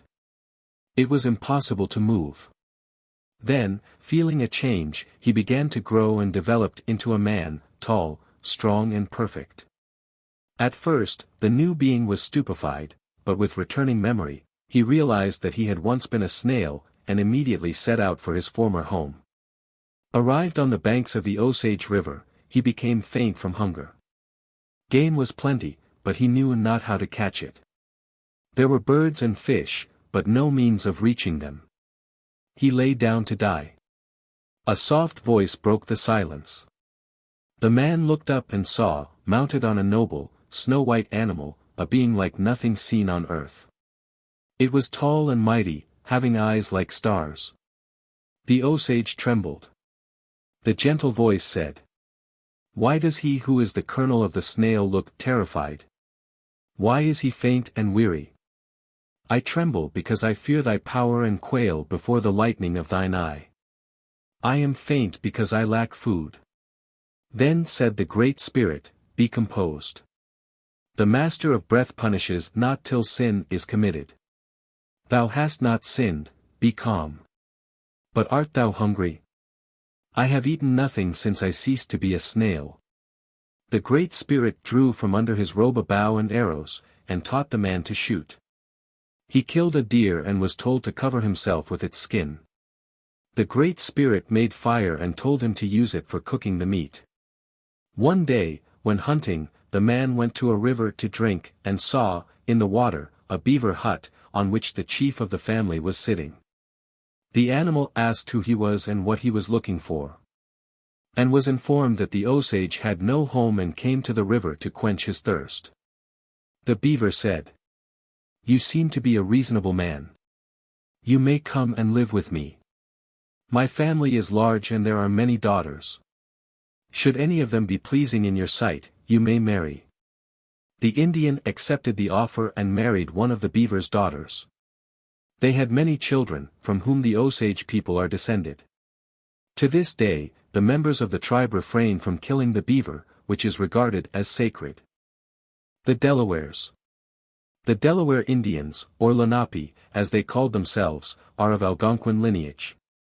Their language, which is soft and musical, bears a strong resemblance to that of the Shawnees and Pottawatomies, who are descended from the same people. The word Lenape has been translated men, or fathers of men. This bears some significance, since the early traditions of the Delawares declare them to be the parent stock. They were the natives with whom William Penn held council, on the ground occupied at the present time by the city of Philadelphia. The nation had been subjugated by the Iroquois, and bearing the name of women was at peace with the world. Although the domination of the other tribes was only temporary, the famous treaty with the Quakers was never broken, during the subsequent years of warfare. The Delawares were a migratory people. Most of their legends have been preserved by missionaries.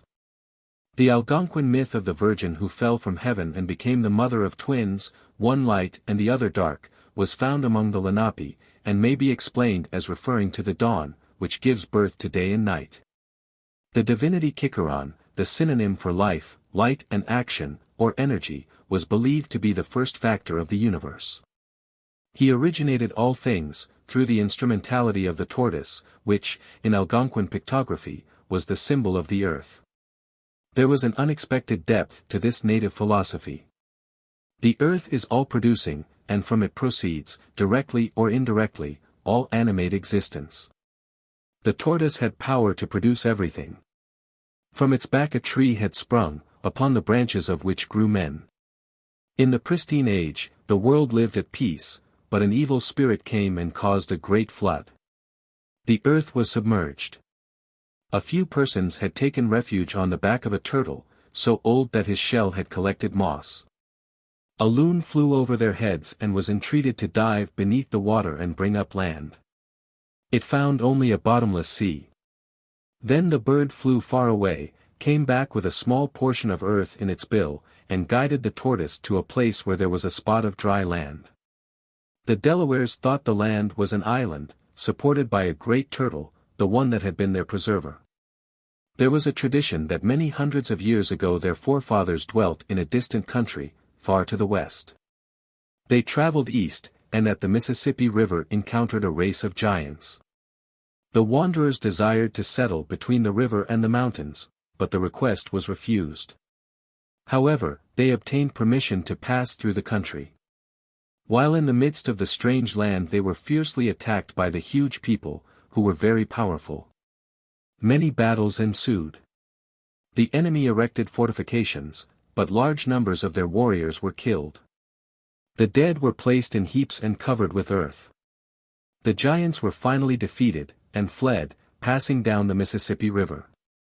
The victors took possession of the country.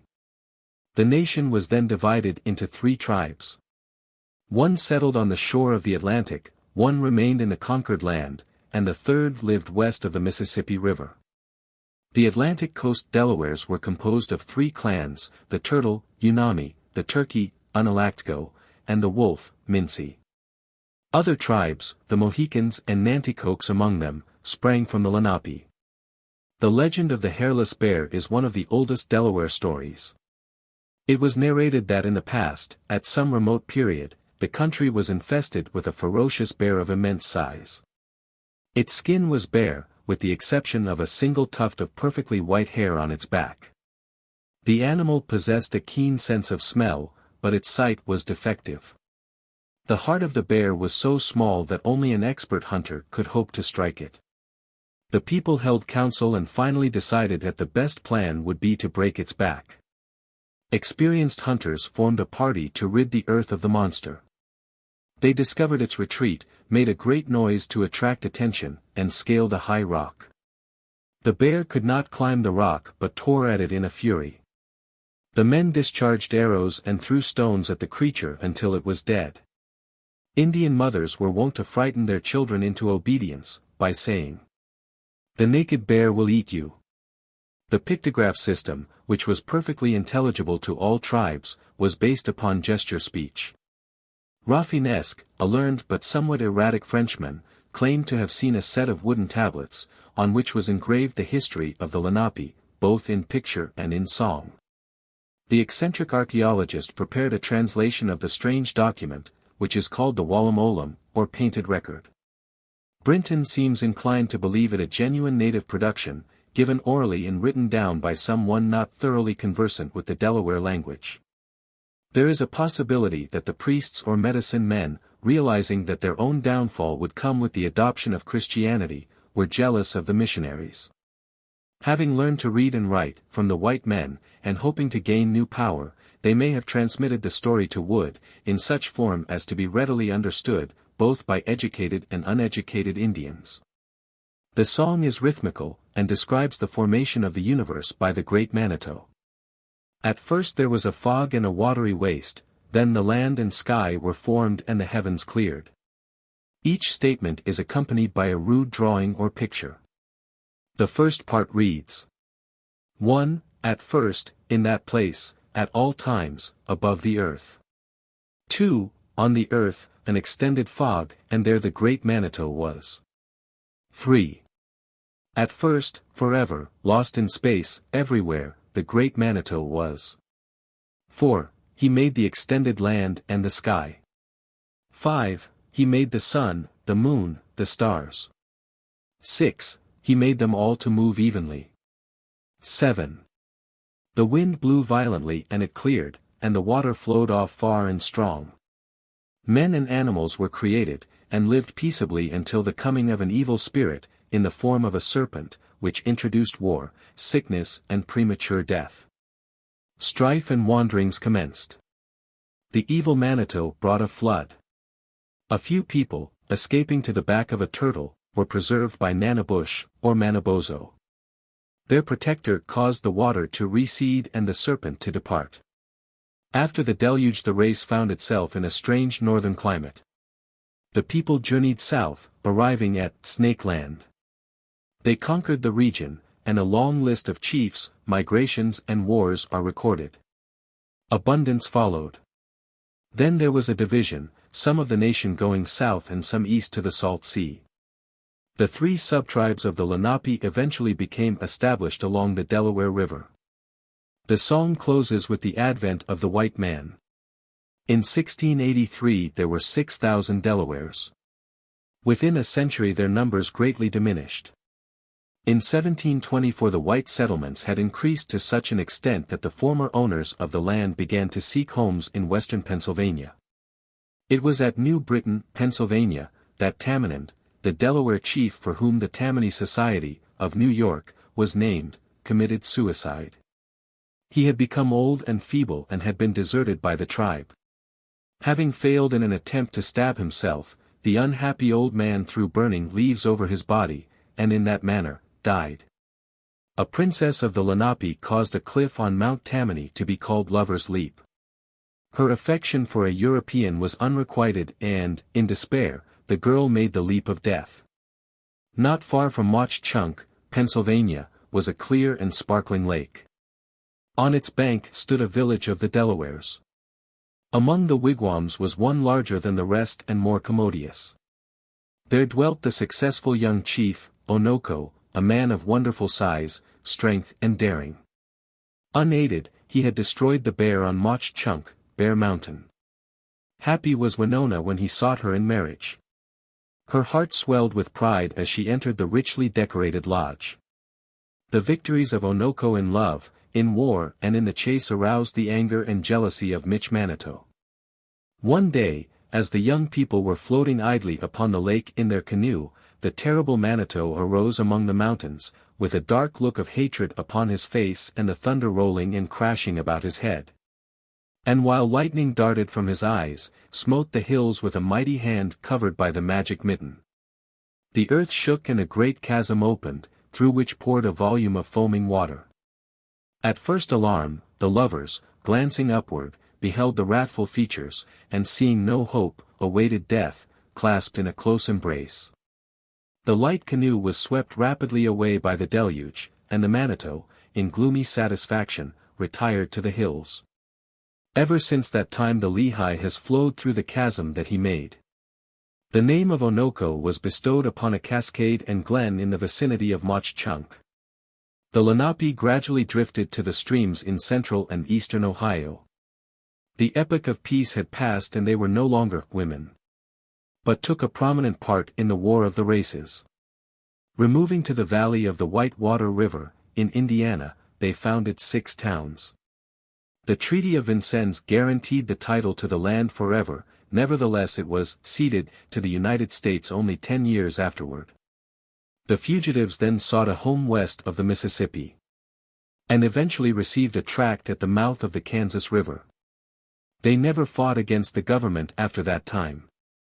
Other nations arrived. The Lenape lived at peace with all except the wild prairie tribes. The old warlike spirit, strong in every Indian, whether civilized or semi-civilized, was appeased by fierce battles far beyond their reservation. Even after the territory had become the property of the white man, the Delawares took pride in detailing such victories as the Battle of the Plains. Nestled among the hills, where the Kansas River empties into the Missouri, lay a village of the once prosperous Lenape, who gloried in the knowledge that, with the exception of a brief period, their people had, from time immemorial, been successful in war. Belonging to the east, they had drifted toward the setting sun, until the early part of the 19th century found them, still adhering to antique customs, in eastern Kansas. Though but the shadow of its former greatness, the nation still retained sufficient numerical strength to keep up hostilities with its ancient enemies, the Sioux. At times, after seasons of rest and recuperation, well-equipped parties had sallied forth, going as far as Nebraska, Colorado or Dakota, in quest of adventure. A furious renewal of the old contest succeeded emigration to the Middle West, and all was made ready for an expedition. Religious rites were performed, and the medicine men promised an easy victory. Among the Delawares was a chief, who bade fair to equal in fame, the most distinguished of his predecessors. Not many moons before, Enicoman had awakened from a dream of conquest and beheld, in the pale light, a shadowy figure wrapped in a blanket of snowy white. Its bony finger motioned the chief to arise and follow. Mechanically, like one asleep, he obeyed the phantom warrior, the strange chill that crept over him increasing with each step. On they went, beyond the confines of the village, toward one of the highest points along the river that shone like silver with reflected brightness. Pausing upon a spot from where the undulating prairie could be seen, reaching for miles to westward, the spirit chief stretched out a ghostly arm and addressed the awestruck leader. Go thou, Enicoman, noblest of thy people, and lead them on to glory. Take all thy bravest warriors. Journey west, there shalt thou find, upon the distant plains, our enemies, the Sioux. Rest not until thou hast avenged my death, for by their hands was I, thy father's father, slain. Slowly he vanished, and Enicoman, pondering over these words, returned to his abode. Thenceforward he agitated the question of an advance, with full assurance of meeting and overcoming the murderous Sioux. Around the council fire were plans perfected. The pipe of peace was passed from hand to hand. Old men led the discussion while their juniors listened in silent respect. When all the wiser heads had given advice, the youthful braves, in turn, expressed opinions. The latter being unanimously in favor of adopting extreme measures, the council of Enicoman prevailed.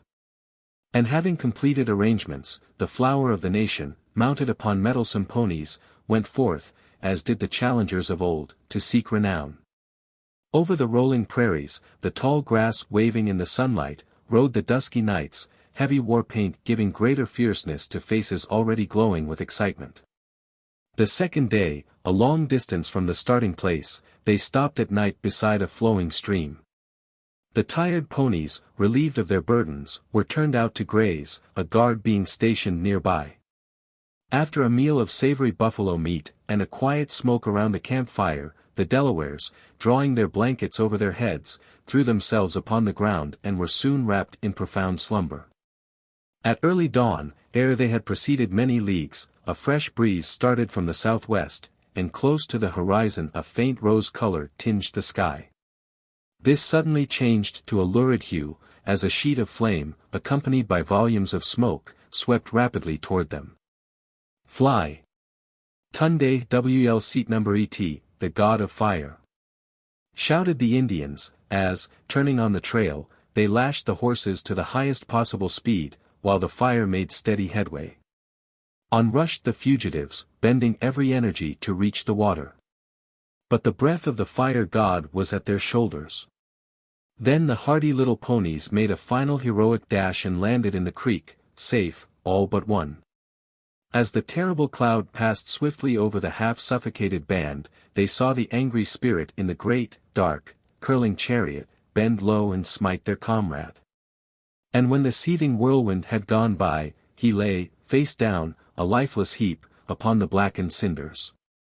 A hasty burial, with few of the usual ceremonies, and the party was traversing the now desolate region, in the direction of the faraway mountains.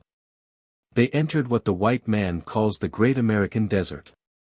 A level country, the Shortgrass District, extended as far as the eye could see, on every side. Its monotony was broken by an occasional draw, where wandering tribes often found refuge in defeat, or lay in ambush, ready to spring out at the approach of foes. These draws were caused by erosion, and may have been the beds of rivers, long since dried up. The plains were dotted with wild flowers, for in Kansas each weed, at some season of the year, bursts forth in all the glory of rich or delicate blossoms.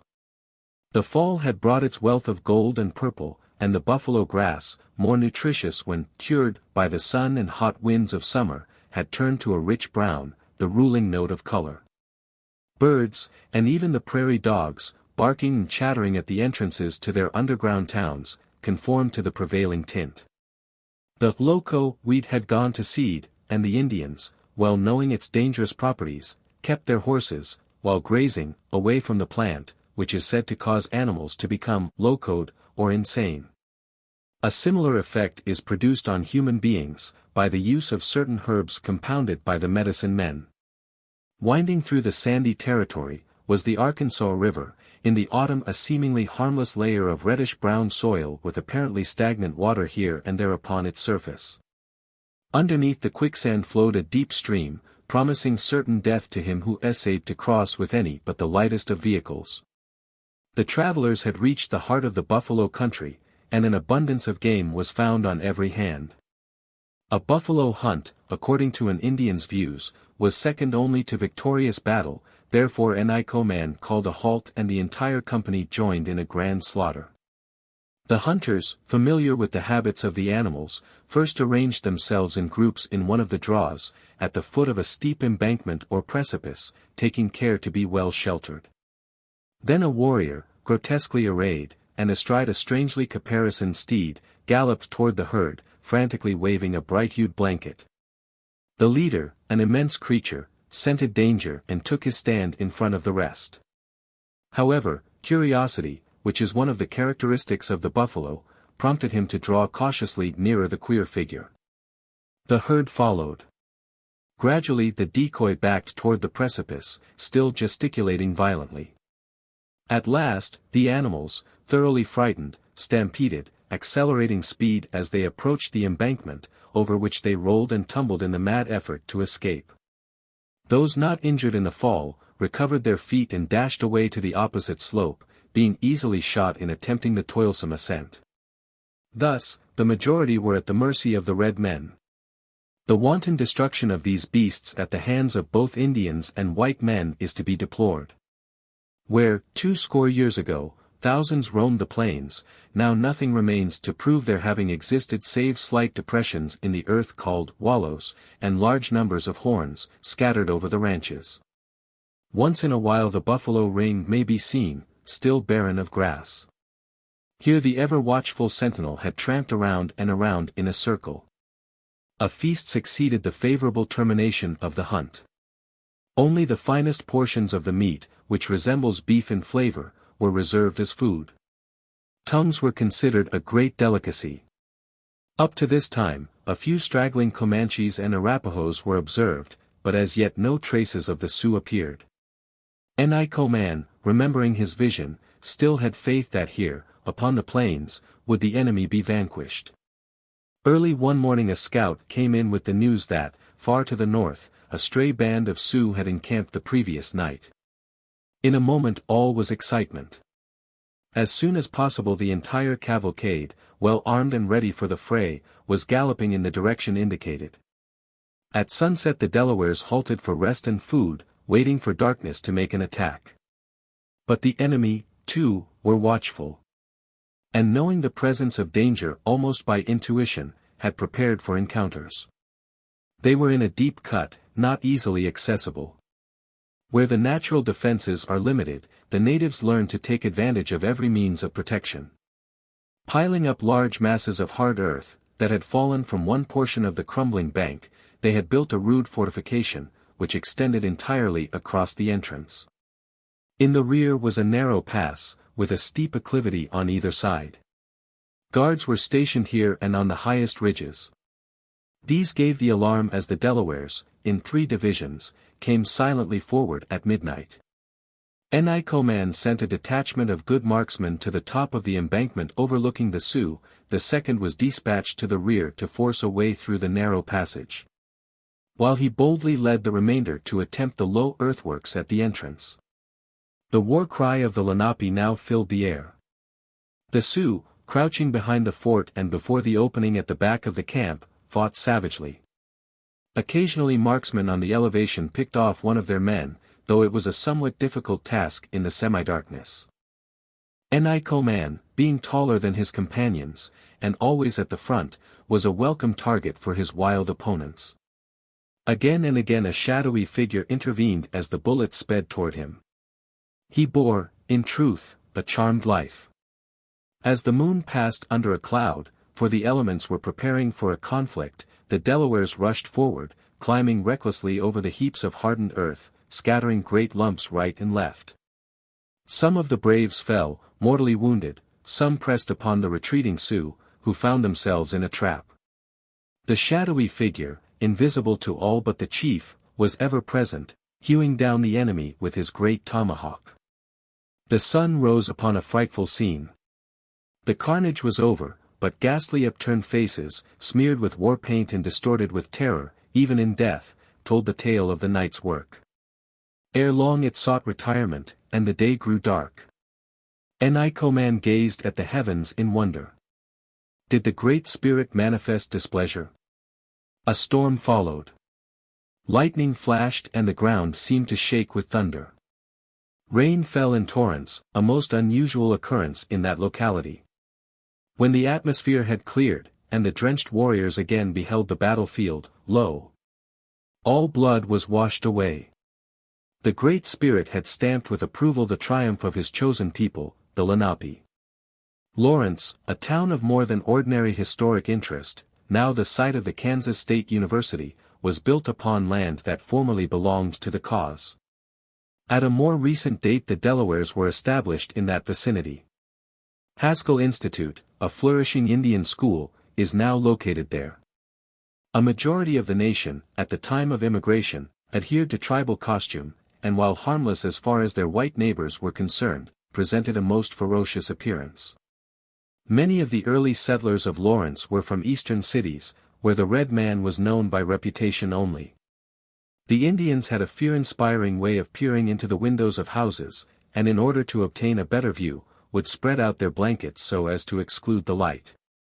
Not infrequently a white family, while dining, would observe that the room had become unusually dark. And glancing toward the window from which the sunlight had vanished, would behold a hideously painted face, with piercing eyes looking through the glass, in keen interest. This was not at all contrary to Indian etiquette. The wife of a resident who had the good fortune to secure the firm friendship of White Turkey, a Delaware chief, sat sewing one day, in her rocking chair. It was a tranquil morning in early summer and the air was still. Suddenly a shadow crossed the light, and to her intense fright, 3 huge Delawares, in all the horror of their picturesque native dress, loomed up before the window. The lady, who had recently arrived from New York City, fainted. And the disappointed visitors sought her husband, informing him that they had merely called to announce the birth of a son, the future chief, named Solomon White Turkey, in honor of the Paleface family.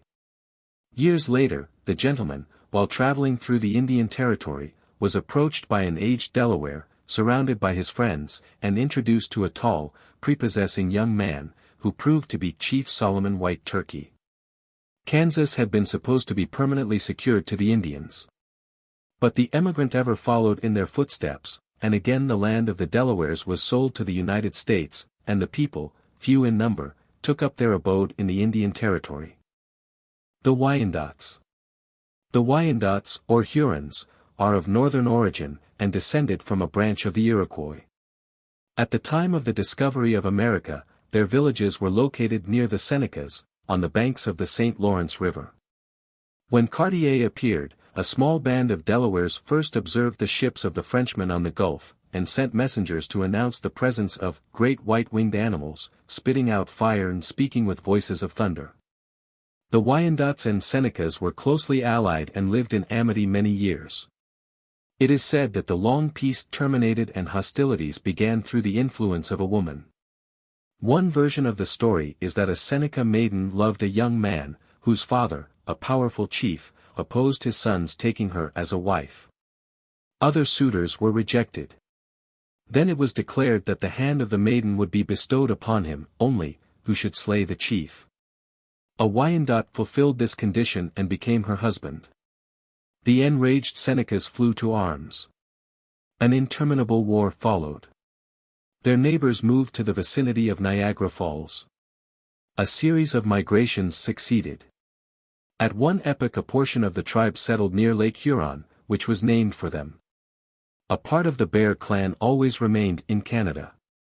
For some unknown reason, the other tribes of the 5 nations joined the enemies of the Wyandots. Cooper's novels contain numerous allusions to the undying hatred of the Iroquois toward the Hurons, as they were called by the French, although Wyandot is the proper term. Always pursued by the Senecas, a majority of the nation became wanderers. In 1701, seeking a new home, they embarked in canoes and passed out of Lake Huron, and into and beyond Lake St. Clair. In the distance a group of white tents was visible. This comprised the city of Detroit. Landing, by order of the head chief, the Indians were received kindly by the governor of the colony. Accepting the protection offered, they found a home in that locality. After the French territory had passed into the hands of the English, some of the Wyandots settled in parts of Ohio and Michigan. They were divided into clans, named for animals, conspicuous among which were the deer, bear, turtle, porcupine, snake and wolf. The nation originally had 12 of these divisions. 2 or more formed a band.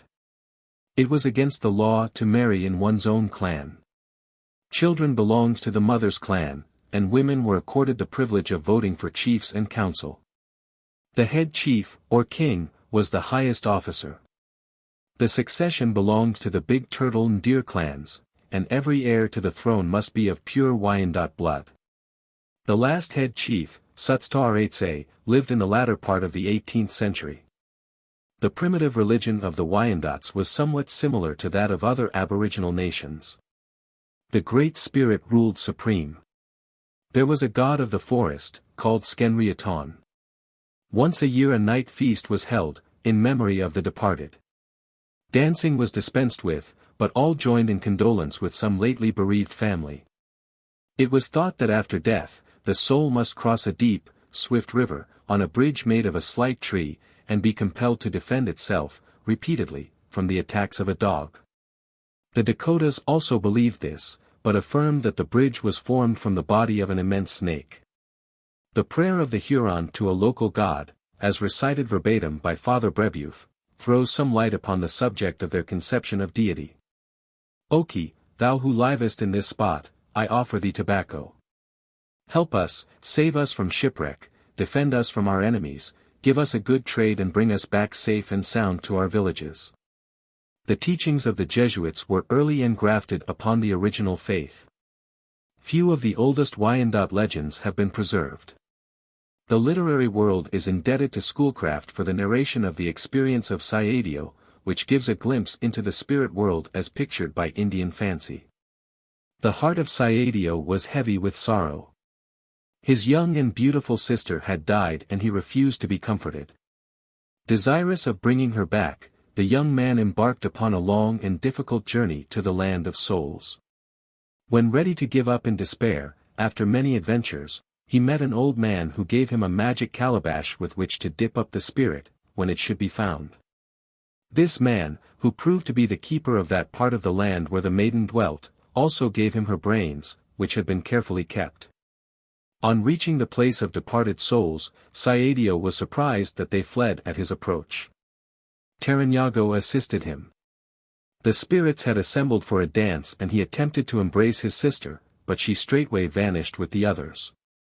Taranyago then provided him with a mystical rattle to call them back. The taiwagan, or drum, sounded, and the notes of the flute could be heard. Immediately the air was full of floating figures, and Sayadio, dipping up the damsel with the magic calabash, despite the efforts of the imprisoned soul to liberate itself, returned to earth. Friends were invited to the lodge, and the dead body brought from its place of burial to be restored to life. Just before the moment of reanimation, a curious old woman looked into the calabash, and the spirit took flight. Sayadio gazed heavenward but could see nothing. Then, with downcast eyes, he sat in the lodge, deploring that idle curiosity had rendered of no avail his travels to the land of the departed. Peter Clark, a native writer, was undoubtedly one of the most reliable sources of information regarding the ancient history of the Wyandots, whose descendants, absorbed by the white race, have permitted the customs and many of the traditions of their forefathers to die out. Until a comparatively recent period many firmly believed. The legend of the White Panther. On the shore of Lake Huron, long years ago, was a deep pool, or spring, in the midst of marshy ground. An outlet into a river allowed the discharge of surplus water. Reeds and tall grasses almost obscured the pond from view, and the scream of the loon and the cry of the reed bird alone disclosed its presence, until the traveler found himself upon its very verge. The Wyandots knew of this place, and had little doubt that it was inhabited by a mysterious spirit. Sometimes the water rose and fell, as if stirred by the breathing of an immense animal beneath its surface, then grew suddenly calm. A benighted hunter, passing that way, told of a wondrous light, sparkling like the glow of 1,000 fireflies, and of a rumbling sound that shook the earth, announcing that an evil spirit was at work. A party of the Prairie Turtle clan camped one day at the spring, established an altar and offered burnt offerings to the strange god. Articles of value, silver ornaments and wampum belts, were cast into the pool and Suzoyenha was chosen to call up the spirit. Standing in the marsh, with a bow in one hand and a bunch of arrows in the other, he chanted a song. While his companions, in homage to the Huki, or wizard of the spring, burned tobacco. He invoked the spirit to come forth. A loon arose, screaming and flapping its wings. "Not you," said Suzoyenha, and the loon vanished. Next came an otter. "Not you," said the Indian, "begone. Come forth, you wizard." The water rose, as if agitated by some huge body, and a white panther emerged, looking eastward. Piercing its side with an arrow, the conjurer quickly extended a small vessel to catch the blood which trickled from the creature's side. The moment the pan filled, the wounded animal disappeared, and the air vibrated with a rumbling, muttering sound, like distant thunder. Volumes of turbid water came to the surface, indicating the course the monster had taken in passing down the river. Never again was it seen at the pool. The Prairie Turtle clan, which had always been considered refractory in disposition, and inclined to be rebellious toward the good spirit, now formed a society and deified the White Panther. Anyone who divulged the secrets of the association was instantly put to death. The blood in the small vessel coagulated and became dry. This was broken into pieces and distributed among the members to be placed in their medicine bags. The medicine bag was usually made from the whole skin of an otter, a mink, or other diminutive animal. Those who had been led by fanaticism to seek new gods were repeatedly warned by the Catholic priest to renounce the evil spirit, or it would cause their destruction. "Throw away the baneful substance which came to you from the devil in the form of a panther," he said, "for just as certain as you continue to keep it among you, the time is not far distant when you will be ruined by it, body and soul." The unmanageable society, however, persisted in worshipping the white panther, and the substance obtained from the demon of the spring, which was used in witchcraft, eventually consumed the members themselves. Not many years after the episode at the pool, Suzoyenhao turned traitor to the nation, and joined the Senecas. When leading a war party against his own people, during the absence of the men, he saw two young women working in a field adjacent to the village. In a frenzy of enthusiasm for new friends and of hatred of the old, he slew the two girls, and fled precipitately. The warriors, returning, pursued with fury, and overtook the murderers, crossing a miry creek. The entire band was destroyed, with the exception of two Senecas. Putting out the eyes of one and cutting off the thumbs of the other, the Wyandots sent them back to their nation to tell the story. The White Panther worshippers were now made objects of revenge, being hunted down and killed, if suspected of carrying the ruinous substance. The Prairie Turtle clan finally became extinct. Its fate was considered an evidence of the evil effects of being led by superstition to adopt unknown gods. The Hurons, keen and skeptical, became acknowledged leaders in the councils of nations. When the Ottawas, Chippewas, Pottawatomies and Wyandots formed an alliance for mutual protection, the latter were appointed keepers of the council fire, and the international archives were committed to their care. Wampum belts designated agreements. Wampum was manufactured from a species of seashell and was composed of tubes 1/8 of an inch in diameter and 1/2 an inch in length. These were fastened together with strong cords or ligaments. Each belt represented a compact, the conditions of which were retained in memory by the chiefs and warriors of the tribe. The beaver belt of the Mohawk, Captain Brant, emblematic of secret enmity, was deemed a pledge, on the part of those who accepted it, to assist in exterminating the Wyandots. A dark-colored bead belt, with a red tomahawk upon it, indicated, when exhibited in council, that warfare was in contemplation. These tokens, as well as parchments and other records, were taken to Kansas in 1843, but became scattered and are now the property of private parties. The Green Corn Dance was celebrated each year, in the month of August. Festivities opened with a great banquet in which corn was the principal element. After all had partaken generously of corn soup, corn bread and meat boiled with corn, the men formed in a circle and the dance began. A wild chant, or hua, accompanied the music of the tom-tom and cedar flute, and dried deer hoofs, tied around the legs of the warriors, rattled as they kept time. The cedar flute, a much valued instrument, was composed of two cylindrical pieces of wood, tied together with buckskin thongs. At intervals a sudden change of step and outward turning of faces occurred, every movement possessing deep religious significance. At the annual corn feast, children and those adopted into the nation, received names, bestowed by the clans instead of by the parents. Each clan had a list of names that it was required to keep in use. A Wyandot historian tells a singular story, which illustrates the belief of the tribe in the necessity of observing this law. While living, with the rest of her people, at Lower Sandusky, a young girl, gathering strawberries a short distance from the village, was taken prisoner by a party of white scouts. On the second night of her journey in their company, a queer-looking Indian appeared in a vision, and said, "I come to tell you that tomorrow about noon these white men will meet a party of Indians on the warpath, and have a fight. Then will be your chance to escape and return home. I am not one of your race, I am a frog, although appearing in human shape. Your race has often rescued one of our kind from the jaws of the snake, therefore, it is with grateful feeling that I come to tell you of an opportunity to escape from the hands of these snoring white men, lying around here." Next morning the march was continued. About noon, as predicted, the Indians came in view and immediately made an attack. In a moment of excitement, the prisoner was forgotten.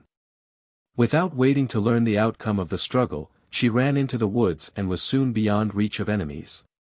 At dark, the tired and hungry maiden crept into a hollow sycamore tree, through an aperture at its base, and fell asleep. An Indian woman became visible in a dream, and said, "The day after tomorrow you will meet a party of warriors from your village. Follow their war path northward. I am not one of your race, I am a bear. Say to the people that there are 3 names belonging to your clan, the Bear Clan, that are not now among you. Keep these names in use hereafter."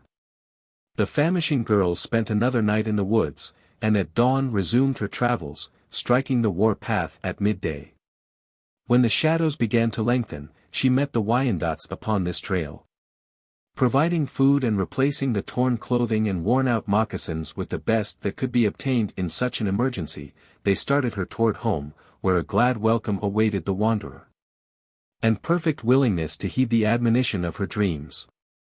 In the War of 1812, a portion of the tribe adhered to Great Britain, while the remainder espoused the American cause.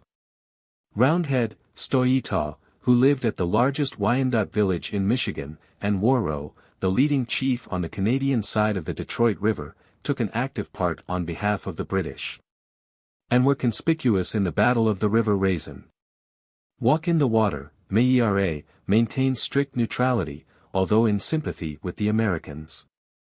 Big Tree, a Wyandot whose eventful life has made his name a familiar one, warred against the Americans, beginning, when a boy, at Braddock's defeat. He belonged to the Bear Clan and was noted for strength and activity. During a war with the Southern Indians, he was taken prisoner by the Cherokees, in a battle on the Kentucky River. The contest was a bloody one, the combatants laying aside guns, bows and arrows and fighting with tomahawks. Night ended the struggle and both sides retired from the field. Big Tree was taken from one place to another, at last to the mouth of a river, unknown to him. The Cherokees held council and concluded to burn the prisoner. Before the sentence could be executed, a woman whose sons had been killed in the battle, stepped forward and claimed him. She said, "You took all my sons with you. Now they are dead and I am left alone without any help. I claim this young man as my son. Will you pity my age and helplessness and release him to me?" He was given to the widow, but could not forget his own people and was always looking for a chance to escape. The opportunity came while he was out hunting. For 3 days and nights the Cherokees pursued. The fugitive became faint from want of food. Reaching the Ohio River, he paused a moment and prayed. "O Great Spirit, help a poor prisoner to swim this river, that he may get home to his own country." Then, tying his gun on his head, plunged into the water and succeeded in getting to the opposite shore. He killed a deer, cooked a part of the meat and rested. After 3 moons traveling, the wanderer arrived home. In his old age, Big Tree became a devout Christian, and often related how he had tried to follow the advice of the old people in the worship of the Great Spirit, how he had feared the man in the clouds. And had followed, first, the Seneca prophet, next the Shawnee prophet, then had gone back to the religion of his fathers. And finally, through the teachings of Stewart, the colored preacher, had gone down on his knees, with the petition. O Homendeju, Tamantere, Tamantere, O Great Spirit, take pity on me, take pity on me. Chief Splitlog, Tuootruntuare, a brother of Roundhead, and also a royalist, was one of the last to give up the habits of his progenitors. Although a Roman Catholic, he retained, to a great extent, the ancient beliefs of his people. One who was thoroughly familiar with the history of Splitlog, describes the last effort on the part of the chief to observe the old customs, in the following language. One day, a few years before he died. After the last council wigwam was demolished, wigwam, or wigowam, is a Chippewa word for any kind of a house, and the ground on which it stood had been plowed up, he called together at his residence the few who still adhered to the ancient customs of the tribe. It was his last feast, and the last dance song of this feast sounded mournful to the ears of the distant passer, who knew what it was. Two Indians, with whole snapping turtle shells, having some hard substance inside to make a rattling sound, sat on the ground, with two folded deer skins, pelt side out, between them, on which they beat with the turtle shells, while singing for the dance. The necks of the turtles were stretched out to their utmost length and stiffened, for handles. After the dance, the musicians were allowed to walk off with the deer skins as their compensation. Much has been said concerning the bravery and adventures of Chief Splitlog, not only in the battles against General Wayne, but also in the War of 1812. William Walker, the father of Governor Walker, was one of General Harrison's scouts at that time. Having been captured, several years before, by the Delawares, and traded to the Wyandots, he had become, both by marriage and adoption, a member of the latter nation. During the heat of battle he was taken prisoner by the British and carried along with the army, his wife, also a prisoner, being placed on board an English warship. In 1842 Silas Armstrong and Matthew Walker, whose Indian name, translated, was Twisting the Forest, were sent beyond the Mississippi to locate a new home, and went as far west as Salina, Kansas, with the intention of buying a large tract of land. A thorough investigation, however, resulted in their securing from the Delawares a comparatively small tract, 7 or 8 miles in extent, and the Wyandots established themselves at the mouth of the Kaw River. William Walker, afterward provisional governor of Nebraska Territory, had previously traveled west, having this removal in mind, and examined the lands. He was a man of education and great strength of character, an acknowledged leader in the nation, as well as a writer of merit. Matthias Splitlog was identified with the early commercial interests of Kansas City. Leaving Canada about the year 1840, he resided for some time at Neosho, Missouri, and was the projector of a small railroad, now a portion of the Pittsburgh and Gulf Line. He removed to Wyandotte, Kansas, became interested in numerous financial ventures and was known as the wealthiest of the Indians. Shrewd businessmen and corporations rendered his later life a series of lawsuits, and much property was sacrificed. This silent and reserved man lived, for many years, simply, in a log house. His wife was unable to converse in English. Finally, accompanying the remnant of the tribe to the Indian Territory, he built a mansion, with modern conveniences, in the reservation of the Senecas. At the time of emigration to Kansas, a majority of the people were of superior intelligence, had long adopted the arts of civilization and, through the influence of missionaries, had become converted to Methodism. They were distinguished for regularity of feature and grace of movement, keeping perfect measure in the dance. The women were adepts in the art of needlework. At the home of a lady of Wyandotte lineage, is exhibited an elaborate piece of beading, of great age, in fleur-de-lis pattern. The center of each leaf is of pale pink, encircled with dark green, skillfully shaded to delicate tints. A variety of colors were introduced, yet the whole produced a most harmonious effect. The belle of the nation in the 40s is said to have been so beautiful and cultured that, on the occasion of a visit to New Orleans, she was supposed to be a French lady, and the most exclusive society of the city extended courtesies. The handsome young woman reigned supreme for a short period. On the return trip, 3 or 4 squaws boarded the steamer, and after standing quietly back for a brief space, silent witnesses of her numerous conquests, one of them came forward and said, "Her squaw, like me, heap big squaw." Contrary to general opinion, the Indians possessed a keen sense of humor and thoroughly enjoyed a laugh at the expense of one of their number. In the olden days, Elder Dennison conducted services in the Methodist Church, through an interpreter. One Sunday, owing to the illness of the latter, a well-educated Wyandotte named Brownies, was engaged as substitute.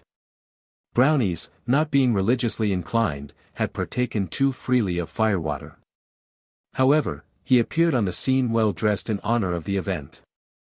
A huge cravat, faultlessly tied, and a dark green coat, resplendent with brass buttons, were prominent features of his attire. Unfortunately, a large flask protruded from his hip pocket, and it was quietly decided that Mr. Armstrong should officiate. Brownies sat down in a front seat, apparently humiliated on account of being supplanted. The sermon proceeded smoothly for a time, then he remarked, distinctly. "Sile, you are not telling a word of truth, and you know it." No attention was paid to the interruption, but when the discourse became more eloquent, he averred, loudly and decidedly. "Sile, that's a lie, and you know it." Elder Dennison, discontinuing the address, said, "Let us pray." Descending from the rostrum, he placed one hand in the back of Brownie's cravat, twisted it until the man's tongue hung out, and prayed long and loudly. It is needless to say this was the last time the services were interfered with while the elder presided. A strange story is related concerning the triumph of Chautauqua over the power of witchcraft. For some reason, Chautauqua had gained the enmity of a certain old woman of the community. Perhaps he had unwittingly slighted her, perhaps a family feud existed. At any rate, the evil black eyes seemed to follow him from place to place. It was reported that this woman had the faculty of changing herself into a dog. Chautauqua noticed that a stealthy-looking canine was constantly at his heels. Day after day, and week after week, the animal was to be seen skulking near. The eyes were certainly those of the witch. Fearing some great misfortune might ensue if this continued, he decided to be rid of the nuisance once and forever. In order to kill a witch it was necessary to use silver bullets. Having procured these, Chautauqua went about his ordinary pursuits, keeping a sharp lookout, meantime, for the enemy. It could be seen in the rear, at some distance, tracing his footsteps. The man sought shelter behind a tree. On came the wild-looking animal, sniffing at the ground. As it paused directly opposite, there was a sharp report, an unearthly howl, and the witch was no more. The silver bullet had fulfilled its mission. The old woman, so rumor said, carried to the day of her death, festering and sore, the mark of a bullet in her side. Romantic courtships and marriages between Wyandot maidens and white settlers were not infrequent. Before the entire tribe had discarded its picturesque costume, a young man of Caucasian descent located among the Wyandots for the purpose of trade. One clear October morning, looking from the door of the small frame building in which he conducted business, he saw a graceful figure approaching, and a moment later, an Indian girl of 13 or 14 years. Arrayed in all the finery of her people, stepped lightly across the threshold and stood, glancing confusedly and with decided coquetry, at the young merchant. Her slight form was clothed with a loose crimson waist, or shirt, and a short skirt ornamented with embroidery and notched ribbons. Beaded moccasins covered the little feet, and broadcloth leggings extended to the knees. Her black hair was confined by a silk handkerchief. The color came and went in the dark cheeks, and bright eyes flashed admiration from under long lashes. He hastened to respond to orders given timidly in the universal language of signs.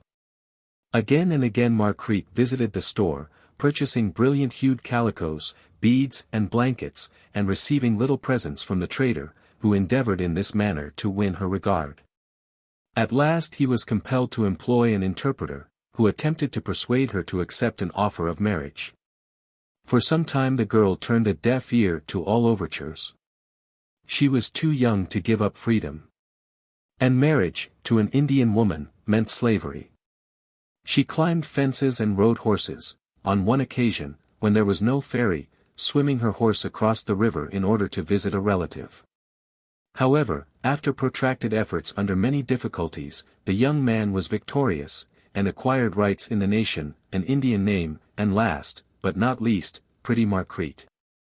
The Wyandots have been gradually absorbed by the white race, and those who maintain tribal relations are located in the Indian Territory.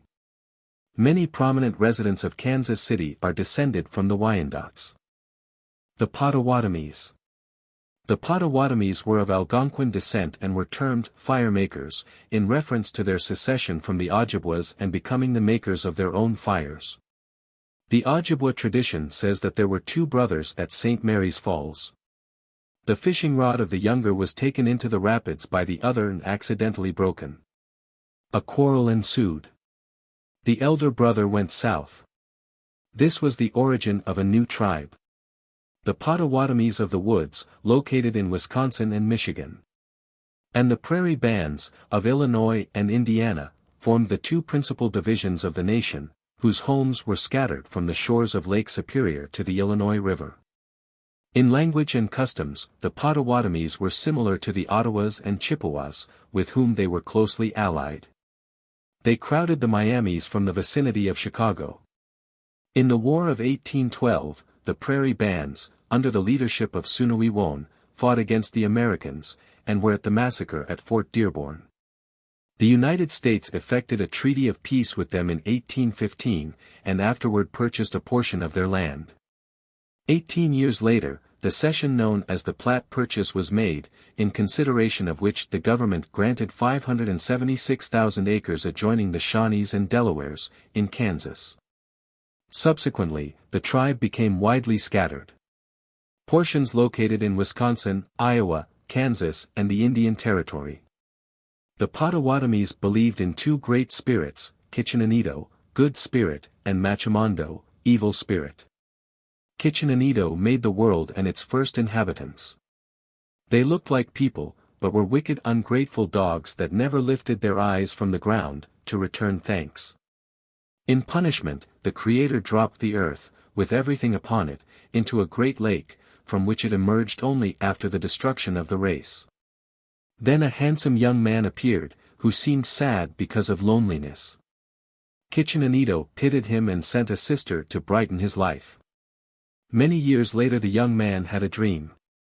Telling it to his sister, he said, "5 young men will come to your lodge door this night. The Great Spirit forbids you to answer or even look up and smile at the first 4, but when the 5th comes, you may speak and laugh and show that you are pleased." She obeyed his directions. The first who arrived was named Usama, or tobacco, and being repelled, he fell down and died. The next, Wapakeo, or pumpkin, meeting a like reception, followed his example.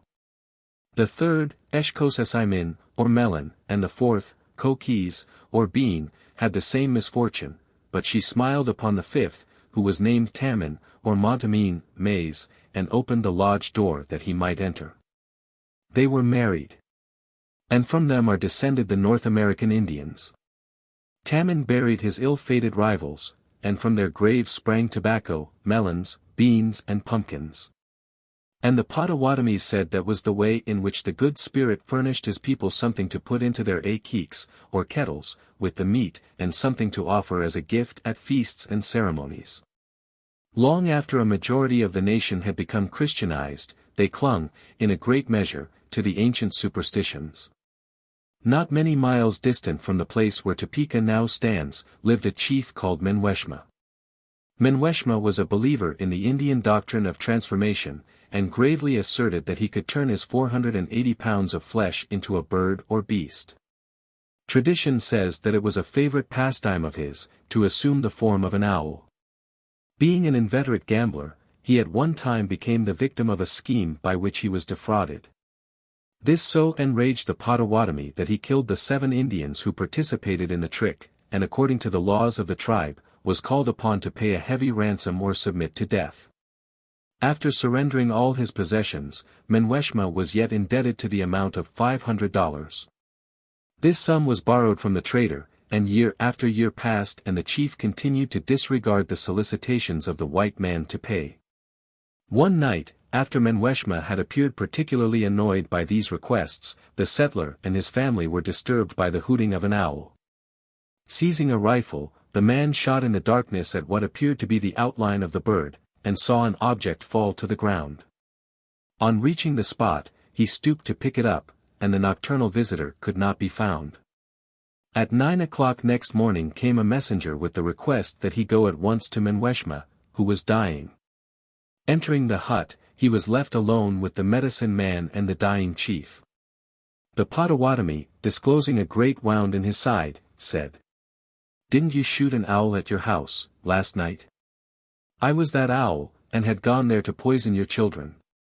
Queer explanations were accepted without question, by the Indians, and often white folks were puzzled to account for strange events. Even the most warlike tribes did not hesitate to resort to deception, if, perchance, a victory were to be gained without striking a blow. Below the junction of the Republican and Smoky Hill rivers was a reservation of the Pottawatomies. Just without its limits, the Pawnees, always at war and straying from rightful boundaries, were wont to lie in wait for their less courageous neighbors. On a sunny afternoon in the spring of 1856, 7 or 8 hunters and trappers, going westward from Fort Riley, were confronted by a panic-stricken band of several hundred Pottawatomies. The fugitives, galloping toward the reservation, shouted, "Pawnee! Pawnee!" Later in the day, the plainsmen came upon the Pawnees, a party of 50 men, celebrating with great satisfaction their success in putting the foe to flight. The latter, in the morning, had camped not far from a large hill, or bluff, behind which the enemy were holding consultation as to the best mode of attack. In order to give the impression of numerical strength, the 50 braves filed around and around the bluff, seemingly an interminable line, then, with blood-curdling war-whoops, dashed toward the camp. The Pottawatomies fled precipitately, leaving the entire supplies to fall into the hands of the strategists, who took advantage of every opportunity to intimidate the more pacific nations of eastern or southern origin. Removed west by the government. With the exception of the Shawnee prophet, the cruel and vindictive war chief, Wabaunsee, was, doubtless, the most famous Indian among the emigrant nations. His brave deeds have formed the subject of many interesting anecdotes. Notable among them is the story of the flatboat. Near the close of the 18th century, the Americans again commenced to encroach upon Indian territory. And some of them proceeded southwestward down the Ohio River in large boats about 35 or 40 feet in length and 10 or 12 feet in breadth, with barricaded decks. The rightful owners of the soil, determined to prevent further settlement, disputed every mile of progress by all possible means. One day the scouts, led by Wabaunsee, watched a floating fort from the north bank of the river. An attack was feasible, since the pilot kept well to the middle of the stream, beyond reach. The Indians consulted as to the best method of overcoming this difficulty. Word was sent to the main body of warriors to conceal themselves at a certain point that jutted out into the water, at some distance below their present location. They were also instructed to be prepared for battle when the boat should go ashore. Meantime, despite all efforts to the contrary on the part of the pilot, the raft showed a decided tendency to approach the river bank. The man at the helm was admonished again and again, but insisted that he had been doing all in his power to keep off from shore. The pilot then made a careful examination of the boat on the side next to land. A black object bobbed up occasionally, then disappeared. Closer scrutiny revealed a nude Indian, swimming under water and tugging away at a rope held in his teeth. The other end was fastened to the boat. Once in a while the swimmer was compelled to come to the surface for breath. Quietly obtaining his bayonet, the pilot watched the water with interest. Again the dark head and shoulders emerged. They were those of the war chief. Quick as a flash, the bayonet plunged downward into his back. Wabaunsee sank out of sight, keeping under water until he reached the shore. The braves conveyed him to a place of safety and carefully dressed the dangerous wound. The daring chief recovered. When the Osages were strong and powerful, and claimed thousands of broad acres south of the Missouri River, they were frequently at war with the Pottawatomies. During a battle, Wabaunsee was routed, in addition to losing a friend in the sally. The proud spirit of the war chief was injured. And the humiliation caused by defeat and the death of the brave rankled in his mind after other warriors had seemingly forgotten the circumstances. He determined to seek revenge, should it ever become possible. Years passed without the gratification of his wishes. Then came the news that, at an appointed time, a delegation of Osages would visit a certain western fort. Wabaunsee, with some of his best men, repaired to the post, and, after a formal interview, withdrew. They galloped a few miles away and waited for darkness. The Osages feared treachery and communicated their suspicions to the commandant. Permission to sleep inside the fortifications was asked and granted. In the night, when all was silent, Wabaunsee rode quietly toward the place. He stationed his men at a safe distance and went forward to inspect the defenses. It was necessary to employ the utmost caution, in order to avoid the guards. Approaching, he threw himself upon the ground and crept around the walls, finding, at last, an embrasure, almost too small to permit the passage of a man's body. The chief was seeking revenge and was not to be daunted, therefore, after a long and painful effort, succeeded in writhing through the aperture, and warily sought out the adversaries of his people. They were sleeping soundly, feeling secure in the protection afforded by the presence of soldiers. Wrapped in a blanket, and lying upon the ground a short distance from the group, was the head chief.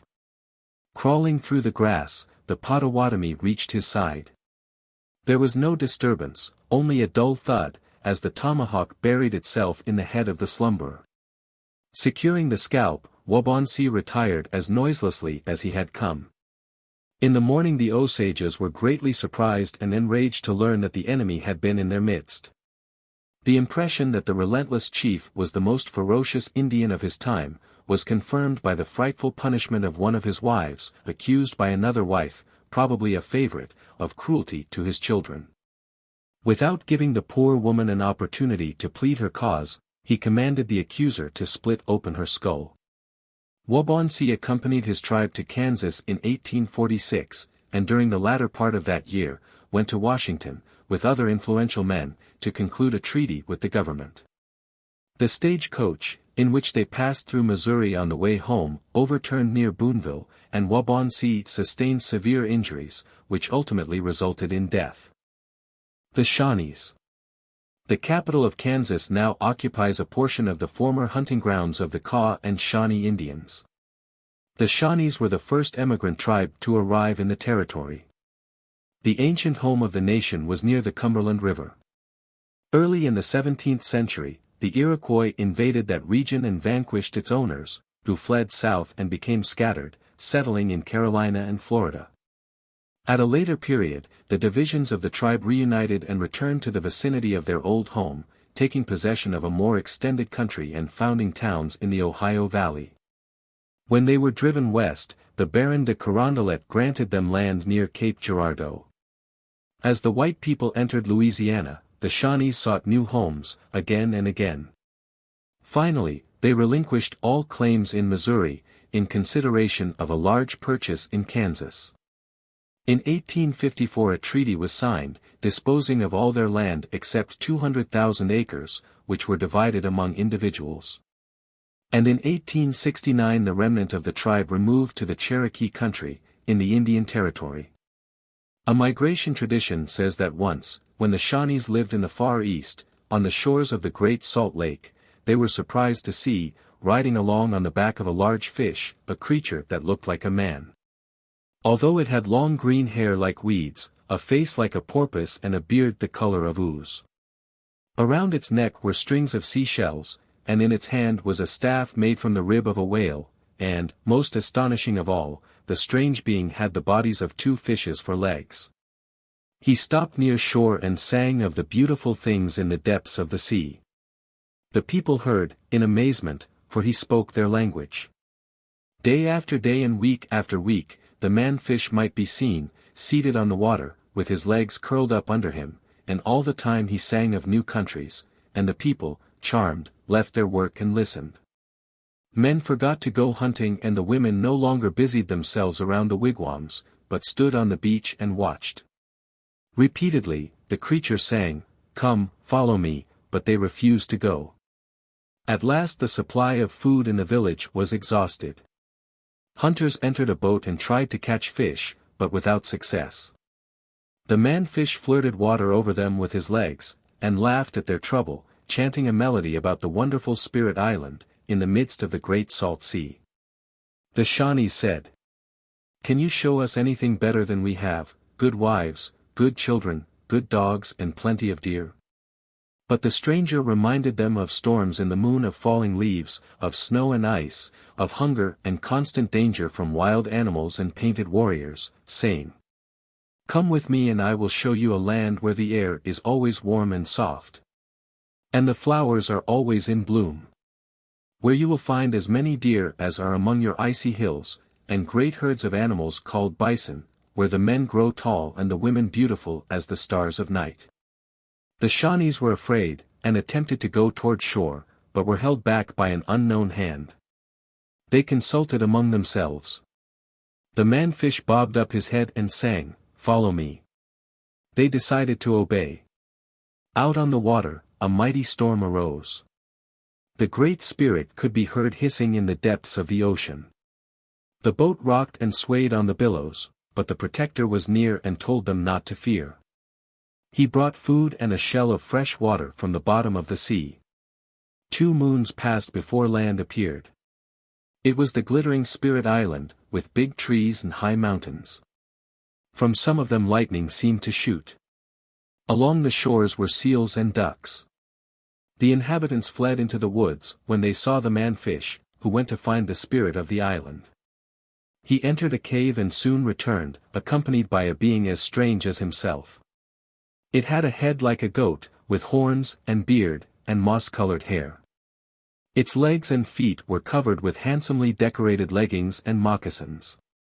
Speaking with the voice of a man, it said, "I will take you, men of the land of snows, to a beautiful place, where you will find all that could be desired." The man-fish departed, and under the guidance of their new friend, the strangers reached the interior of the Spirit Island. They married the maidens of the country and grew into a bold, strong and valiant nation, overcoming all tribes east of the River of Rivers. The Shawnees were of Algonquin stock and were the roving clans, the gypsies of the wilderness, described by William Penn, belligerent under ill treatment but peaceable when dealt with justly. Referring to the creation, they said, "The Master of Life made the Shawnees first, from his brain, and gave them all his knowledge. Other red people descended from them. He made the French and English from his breast, the Dutch from his feet and the long knives, Americans, out of his hands." One of the most interesting legends is that which has reference to the origin of the Piqua Shawnees. The word Piqua signifies man made from ashes. It seems that long ago, in the dim past, the nation made a talk against the Walcullas, who lived not far away, on the shore of the Great Salt Lake. The older men opposed a war.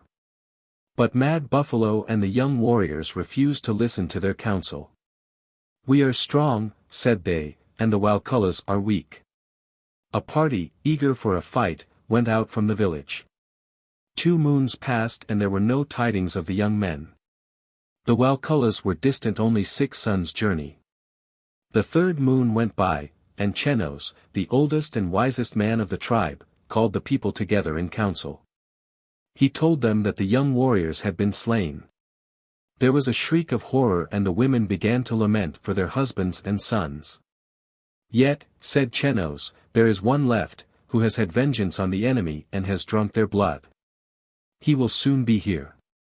Even as he spoke, the Mad Buffalo entered the council wigwam. One arm was tied up with a piece of deer skin, and there was dried blood upon his body. Attached to a pole, over his shoulder, were 7 scalps. 6 of them had long black hair, but the 7th was the color of sunshine, and curling. He told them how the braves had crept up to the enemy and watched them prepare a feast to the Great Spirit. Then, when all was in readiness, the war cry had been sounded. The Shawnees had killed many, but the foe had been visited by people with skins as white as the clouds, who had taught them to use thunder and lightning in battle. Mad Buffalo's men had done well, but were slain, at last. Chenos told the leader that he should not have gone at a time when the Walcullas were making sacrifices. The relatives of the dead warriors called out for vengeance. The wise men counseled as to what would most surely appease the Master of Breath. Chenos said, "The Mad Buffalo must give up that which is most dear." The leader, casting a fierce glance toward him, said he would offer none of his own blood, but would kill a deer. Then Chenos said, "The Mad Buffalo has not told all. There is another, a prisoner, with trembling heart." The warrior replied, "Mad Buffalo never lies, he has a prisoner," and with that, he went out of the council wigwam and brought in a woman. He motioned her to lift the veil that covered her face. The wild men of the forest gazed entranced. She had a skin white as snow, and cheeks, red, but not with paint, like the Indians. More beautiful than the flowers, than the sun, moon or clouds, was the maiden. The mad buffalo claimed her as his own, telling how he had saved her and carried her in his arms. The relatives of the dead men cried out for blood. Chenos forbade the sacrifice, saying that perhaps she had come from the Great Spirit. Then the wicked ones left the place and sought the aid of a bad man named Sketepa. Sketepa said the beautiful woman must be sacrificed. He directed that certain religious rites be performed, with a wolf, a tortoise and a rattlesnake. A large ball rolled up the hill and unwound itself. A queer little old man with green eyes stepped out. The ball was made from his own hair, which was the color of moss, and so long that when blown around by the wind, it seemed like the tail of a star. The little old man, who was the evil spirit, commanded them to bring forth the beautiful woman and tie her to a stake. They did so, and piled sticks around her feet. As the flames arose, the mad buffalo, giving his war cry, ran forward against the evil spirit. A breath from the powerful one, and he lay stricken with death. Chenos called on the Master of Life for help. The ruler of all came, his eyes visible from afar, shining like two great stars. The evil one grew small, and his power failed when the Great Spirit advanced. The beautiful woman was spared and the Master of Life said, "Men of the Shawnee nation, the pale-faced people from over the Great Salt Lake are your brothers." He told them that he had made all races. That the Indian was red because fear never entered his breast, that the heart of the white man was so chilled that the blood was scared from his cheeks. That the Shawnee had been brought from the land of the pale-face, long ago, but had lost his paleness. Then he said, "Rake the ashes of the sacrificial fire. And when the star of the evening rises, put in the body of mad buffalo and cover it over with wood, keep the fire burning for 2 whole moons, bring out the beautiful woman and place her near the ashes. This is the will of the Great Spirit." The people obeyed these commands, and when the time had been fulfilled, there was a disturbance in the ashes, and a man, tall, strong and perfect, came forth. He walked up to the maiden and looked into her eyes. Chenos gave her to him as a wife. And from them were the Pickwas descended. A Shawnee religious belief, the doctrine of a prenatal existence, bears some resemblance to that of the Buddhists, and reminds one of the fact that all nations have a common ancestor in the Aryan race. The following incident, related by an Indian agent, proves the implicit faith reposed in this particular belief. When the United States government removed the tribe to Kansas, the Pawnees waged incessant war against the new arrivals. Many times, ere the country became their home, had war parties of the Shawnees traversed the rolling prairie, passed out upon the plains, battled with the wild Indians of the West and returned, sometimes laden with booty, to their reservation east of the Mississippi. The red man never forgets what he considers an indignity. The spirit of revenge is always an incentive to action, hence, the recent comers were under the necessity of keeping themselves in readiness for an encounter at any moment. Rumors of an attack by the enemy floated into the settlements, and the head chief marshaled out his men to check the advancing warriors. After a ride of 100 miles to the northwest, the scouts, far to the front, espied in the distance what appeared to be a great number of small black objects, outlined against the sky. A nearer view disclosed the fact that the Pawnees were approaching. Information was carried to the main body. Both parties called a halt. Then, the war chief of the Shawnees, accompanied by an aide, rode forward, signifying that he desired a conference. He was met in the open space between the lines, by an opponent, a fierce-looking Indian, and by his side a brave of unusual size and strength.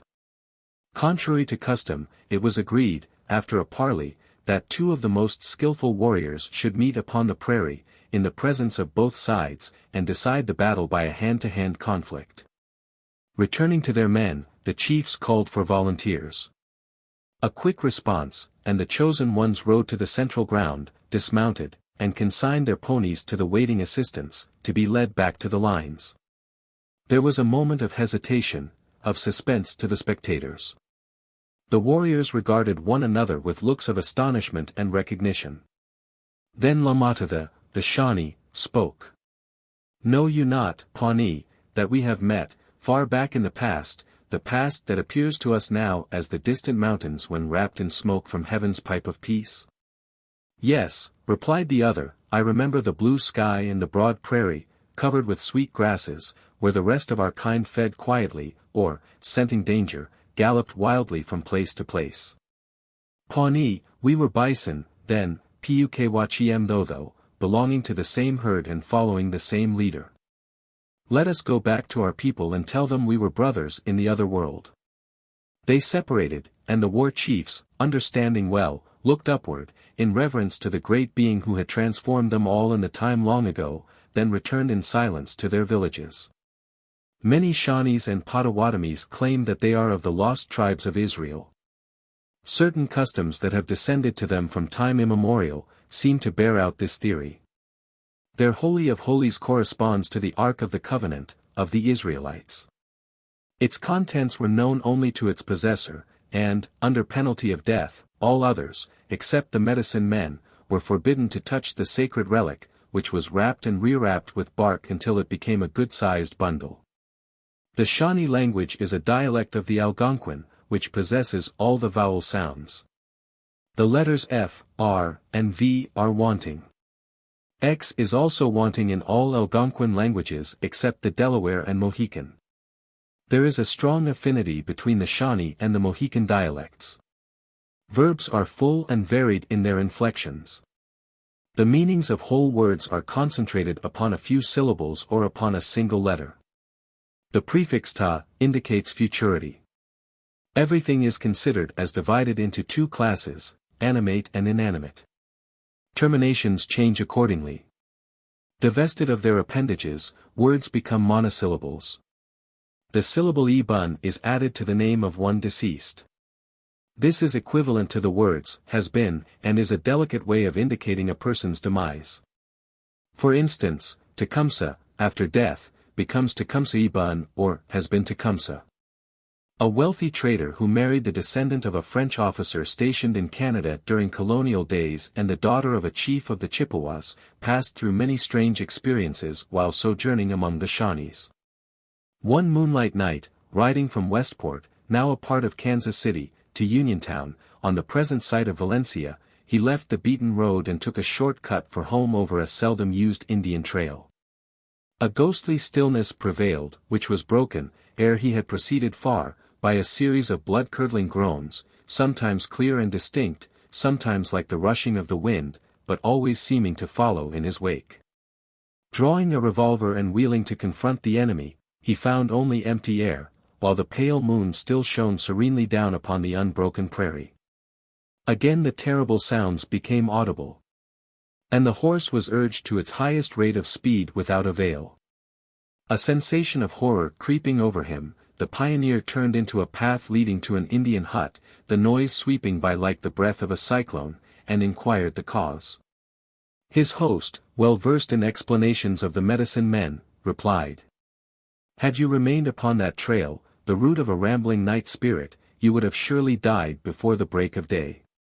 Doubtless these interpretations often served to cover murderous designs. On another occasion he was urged by a friendly Indian, a member of a secret society, not to undertake his usual journey, as, at a gully south of Martin's Hill, danger lay in wait. True enough, at that place a large grey wolf sprang out and made a fierce lunge, inflicting deep wounds upon the horse. The traveler fired but missed the animal. Again and again the ferocious creature jumped at him, each time failing to reach the man and burying its teeth in the horse. After a furious conflict, in which the rider succeeded in beating back the wolf with the butt of his pistol, he urged forward the wounded steed and was enabled to outrun his wild adversary. A Shawnee, descended from the principal characters described, is authority for the following story, of Maughan, the Chippewa girl. Near the city of Quebec, so long ago as the time of the French and Indian War, lived a dark-eyed girl of the Chippewa tribe, in whose sweet face bloomed a dusky beauty that distinguished her from other maidens of the nation and caused her to become an object of admiration to the gallant young officers who were struggling to maintain the supremacy of France. Had it not been for the brilliant victory of General Wolfe, and the noble sacrifices of the British and colonial troops, there were no sad story to record, for with the advent of England came an exodus of the French soldiery from the Dominion. And crushing sorrow to Mon, whose heart had been captured by the handsomest officer in the vicinity of their village. She was the daughter of a great chief, renowned among his people for deeds of bravery in war, therefore, it had occasioned small surprise when the noble Colonel Beauchemy selected La Petite Mon as his Indian bride. In time, two fine boys brought new sunshine into the rude quarters which, in those primitive days, served as home, though to the young mother, the rich furs and blankets and pretty trinkets with which she was endowed, seemed the very acme of luxury. Life was full of sweet contentment, until, one clear, cold morning, the French looked out in astonishment upon the army of General Wolfe, drawn up in battle array. How it had ascended the steep cliffs was a mystery to those within the walls. General Montcalm, resting his faith in superior numbers, risked a battle outside the fortifications. The heroism and patriotism of the opposing generals, their glorious death, the celebrated victory of the English with its important results, and the final expulsion of the French from that portion of the New World, are all matters of history. Colonel Beauchemy was ordered back to France with his regiment. The question now obtruded itself, what should be done with Mon? He could not present an Indian wife to friends at home, neither was he willing to leave his sons in Canada. After prolonged consultation with a few brother officers, it was quietly arranged that the children should be spirited away and placed on board a ship destined to transport the soldiers back to their native land. And the devoted woman was to be deserted. Mon, suspecting these designs, crept quietly behind the partition that screened the officers from view, and listened to the development of the plan. Her affectionate heart sank as she became aware of her husband's perfidy. Love, grief and determination followed in rapid succession. Sadly she stole away and prepared for flight. A canoe was stored with provisions and the sleeping children placed inside. Then, with mingled feelings of affection and the hatred and resolution peculiar to her race, she bade farewell to home, happiness, country, all that made life dear, except the slumbering babes. For their sakes she would struggle through the wilderness to a more favored land. Where, she knew not. The Great Spirit would guide and protect her. And the blood of fierce warriors, which flowed in the veins of this child of nature, gave strength and courage in the hour of need. Up the river she proceeded, keeping close to shore. When at a safe distance from pursuit, landing for rest and for the purpose of adding to their scant amount of provisions. From the river into the lakes, slowly, cautiously, Mon made her way, passing through untold hardships, always caring tenderly for the dependent little ones. Cold, hunger, wild beasts and the fierce storms of the northern lakes were alike disregarded, and at last, long after English rule had been firmly established in Canada, and Quebec and Montreal converted into British headquarters. After the cruel conquerors had banished the simple Acadians from their land, Mon, weak, emaciated and fainting with starvation, was found by a wandering party of Shawnees, upon the Illinois shore. By almost superhuman efforts, the heroic woman had preserved her children, and the hardships of the journey had produced no serious effects upon their sturdy constitutions. Adopted into the tribe, she found a habitation with the friendly Shawnees. Though the image of her pale-faced husband was never erased entirely from the heart of the faithful Chippewa, and a lingering sadness and silence kept her in partial isolation, she lived many years in quiet and saw her sons. As they grew to manhood, regarded as the boldest and most successful of the tribe, in times of peace and war. Advancing age brought with it the suspicion of witchcraft. Mon was of a strange nation, and her adherence to unknown customs aroused fear in the breasts of the ignorant Shawnees. Finally, the leading medicine man decreed that she must die. Her sons were powerless to resist the tide of superstition. A bundle of sticks was produced, and the unfortunate creature tied to a stake. Then the horrible torture commenced. Frantic Indians, chanting their weird melodies, danced round the fire, as it slowly consumed the ill-fated Chippewa. Not a sound of terror or of anguish escaped the woman in this moment of exquisite suffering. At last, a merciful breath of flame severed the thread of life, and all that remained of the bright little maiden, who had been the idol of her brave Canadian people, was a disfigured mass of charred flesh and bones. Surely the Great Spirit whom she worshipped, and the tender Mother of Christ, whom the Jesuits had taught her to implore, looked down in pitying love, and recompensed, in the spirit land, this child of misfortune, Mon la miserable. Tragedies were everyday occurrences among the natives, in those days, and there were times when fanaticism swept all before it. But that the great men of the Indians were not unworthy of the admiration and respect of their enemies, is shown in a fragment of history from the War of the Races.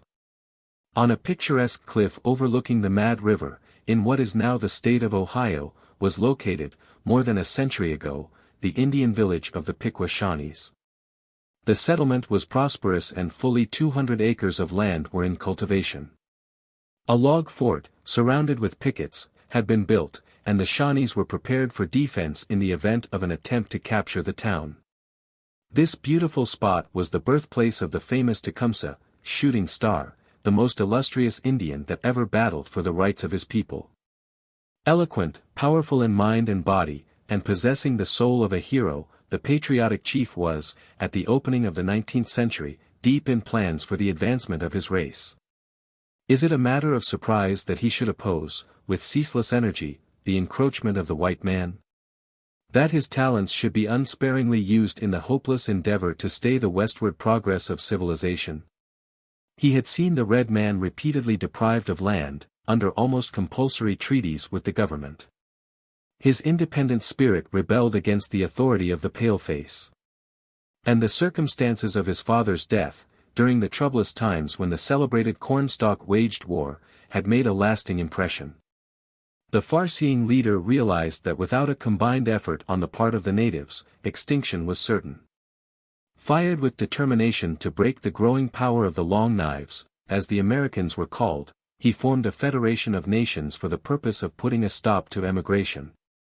Claiming that their possessions were common property and could not be transferred without the consent of all. He incited the Indians to hostilities, going from one part of the country to another, accompanied by 2 warriors of exceptional bravery. Sawakota, Yellow Cloud, and Wasigoboa, Stand Firm, were the sons of a Chippewa mother. Their father, a French officer, had gone back to his own land at the close of the French and Indian War. Prior to his departure, the unfortunate wife, learning of the proposed desertion, and discovering that her children were to be placed on board the ship which would soon sail across the seas, fled with the babes and found a refuge among the Shawnees. Where the boys grew to manhood. Tall, straight and commanding, with all the intensity of the Latin races, and the wildness and stoicism of the Aborigines, they were well fitted for positions of trust under Tecumseh. Indian traits predominated in Sawakota, the older of the brothers. His dark complexion, high cheekbones and flashing eyes bespoke, to a marked degree, a savage lineage. While the open countenance of Wasigoboa showed a stronger tendency toward the father's kindred. From early childhood, there had been in his manner, a refinement and superiority that denoted a long line of cultured ancestors from the nobility of France. Here, even in the wilds of America, was that distinction observed and respected by a barbarous people. Young and old alike listened with quiet approval when the lips of Wasigoboa opened to give advice, and the sister of Tecumseh, Tecumapes, heard with trembling joy the words his eyes had long since spoken, and betrothal followed. But there was one of dark and evil face and strange demeanor, the older brother of Tecumapes, who gazed with hatred on her future lord, and would, if possible, prevent the nuptials. The prophet, Elkswatowa, Loud Voice, fearing the influence of the warrior Stand Firm might exceed his own, opposed the union. Tecumseh, having returned from a pilgrimage to a distant tribe, was seated in his cabin, awaiting the coming of the prophet. He regarded with contempt the luxuries of life, and when at home in the new Piqua village, resided in a log hut chinked with mud. The ancient town had been destroyed by white soldiers, and its namesake founded near the great Miami River. A nose ring with 3 silver crosses, and a few stripes of brilliant paint gave a look of ferocity to the bright intelligent face of the chief, and a medallion of George III, on a wampum string, hung around his neck. Buckskin leggings, moccasins decorated with porcupine quills, a deerskin jacket and a blue breechcloth completed the odd uniform. Elkswadawa entered, clad in garments made from the skins of wild animals. In addition to these, a kind of turban surmounted with bunches of feathers, a nose ring, large earrings, hideously painted cheeks, and a sightless eye, the other gleaming with malignant fire, were well calculated to inspire terror. The man was an object of superstitious awe to the northwestern Indians. In vain he sought to change the mind of him who had decided to bestow Tecumapes upon the most beloved of all the braves. The wily prophet appealed without effect to that innate love of power, strong in persons that are born to rule. The shooting star looked deep beneath the surface, and discerned, within the heart of loud voice, envy and unfounded dread of the growing popularity of Wasigoboa. The prophet left in anger, and collecting a few followers, betook himself to a new locality, the present site of Greenville, where he established a town. Attracted by stories of wonderful deeds, savages from different directions flocked to the place. It was rumored that the seer could make pumpkins as large as wigwams come up out of the ground, and that 1 ear of his corn would feed 6 men, that he was invulnerable, and had all knowledge of the present, past and future. Many of the Shawnees considered Elkswadawa an impostor and refused to enter into any plans against the government. Tecumseh frowned upon them, and spent much time, when not upon his travels, at the prophet's town. General Harrison, governor of the territory of Indiana, became alarmed and sent a letter to the brothers, inviting them to Vincennes, for the purpose of making known their grievances. To the intense fright of the inhabitants, they responded with an escort of 400 fully armed warriors. At the appointed hour, on the morning of the 12th of August, 1808, Tecumseh advanced, with 30 chosen men, to the place of meeting in front of the governor's residence. By his side were Stand Firm, now the husband of Tecumapes, and Yellow Cloud. An aide-de-camp pointed to a seat by General Harrison, and addressing the chief, said, "Your father requests you to take a seat." Drawing his blanket more closely around him, Tecumseh replied, "The sun is my father and the earth is my mother, on her bosom will I repose," and flung himself upon the ground. His speech at the council has gone down in history as one of the most remarkable on record, for native oratory. A spirited answer, with a refusal to return the lands in question, aroused the braves, who, at a signal, seized their war clubs. Tomahawks were brandished in a threatening way. Bloodshed was averted only by the coolness and tact of the governor. In the confusion which resulted, Wasigoboa fell heavily forward, stricken down, supposedly, by a white foe. The unconscious man was borne to the Indian camp. As no wound could be discovered on first examination, the Americans were accused of employing supernatural power. Then a small bruise was found at the base of the brain, similar to one produced by a missile. Gradually the favorite of the people recovered. And as he lay upon the grass, enveloped in a thick blanket, he turned, and suddenly beheld a terrible figure, with horns and one fierce gleaming eye, burning like a coal of fire, creep stealthily toward him. Its hand was raised to strike, and in the claw-like fingers was clutched a glittering knife.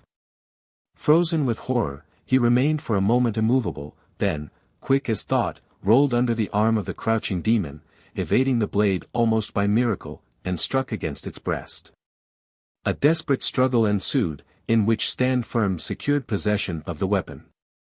Holding it aloft, he caught at the throat of the hairy-faced monster and the mask came off, disclosing the features of the prophet.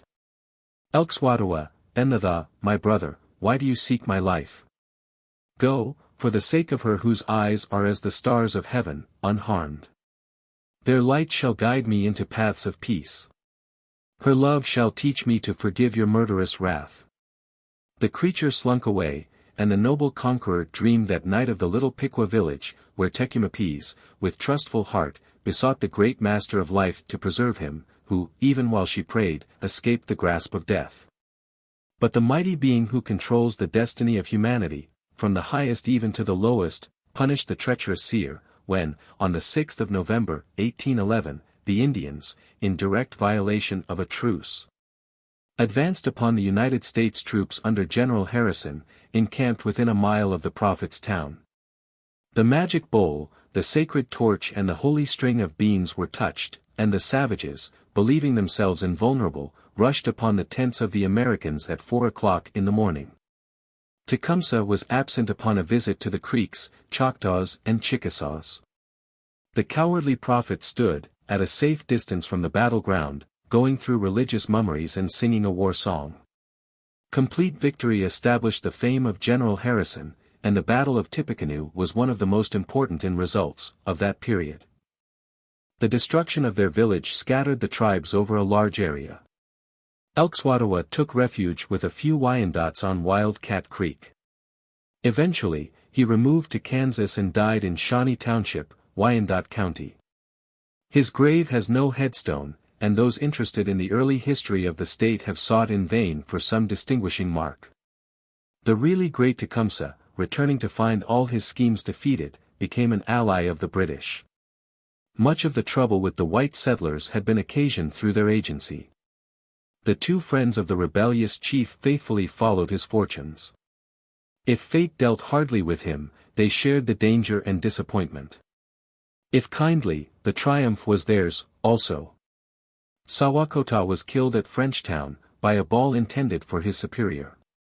The Americans, closely pursued, had sought shelter behind houses and fences on the south side of the River Raisin.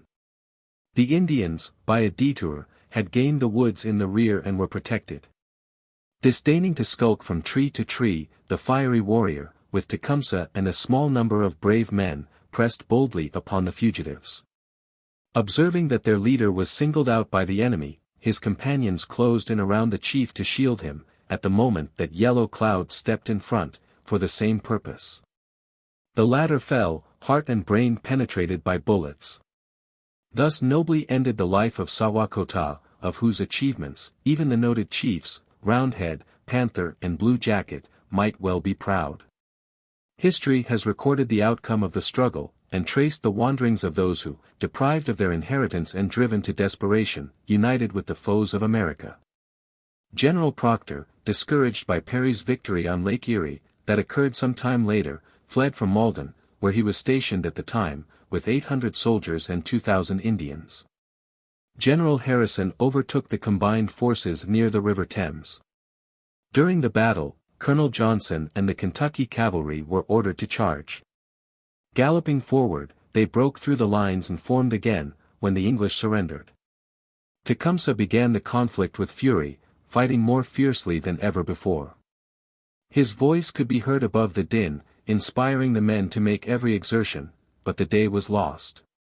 Colonel Johnson, engaged in a hand-to-hand contest with a fine, well-built Indian, was wounded by another, as soon as he had dispatched the first.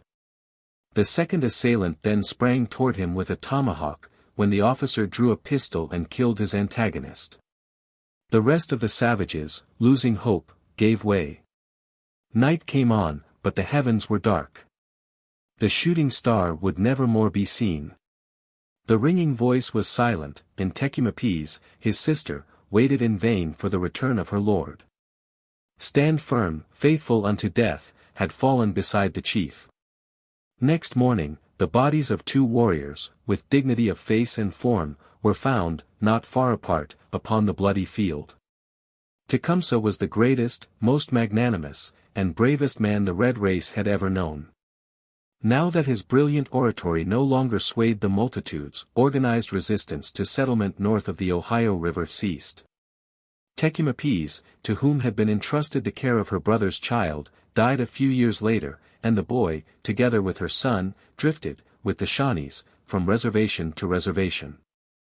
For many years they lived in eastern Kansas, where the descendants of Tecumseh still reside, and relate, with pardonable pride, the exploits of their forefathers. The tardiness of the red race in accepting civilization, has long been a subject of comment.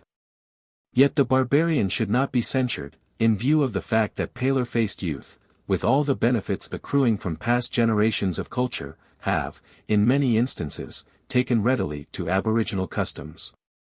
It was a part of the religion of all Indian nations to increase their number by adoption. Frequently white children were spirited away from home and carried from place to place, in order to evade pursuit. Almost invariably, after a lapse of time, they not only became reconciled to savage modes of living, but preferred them.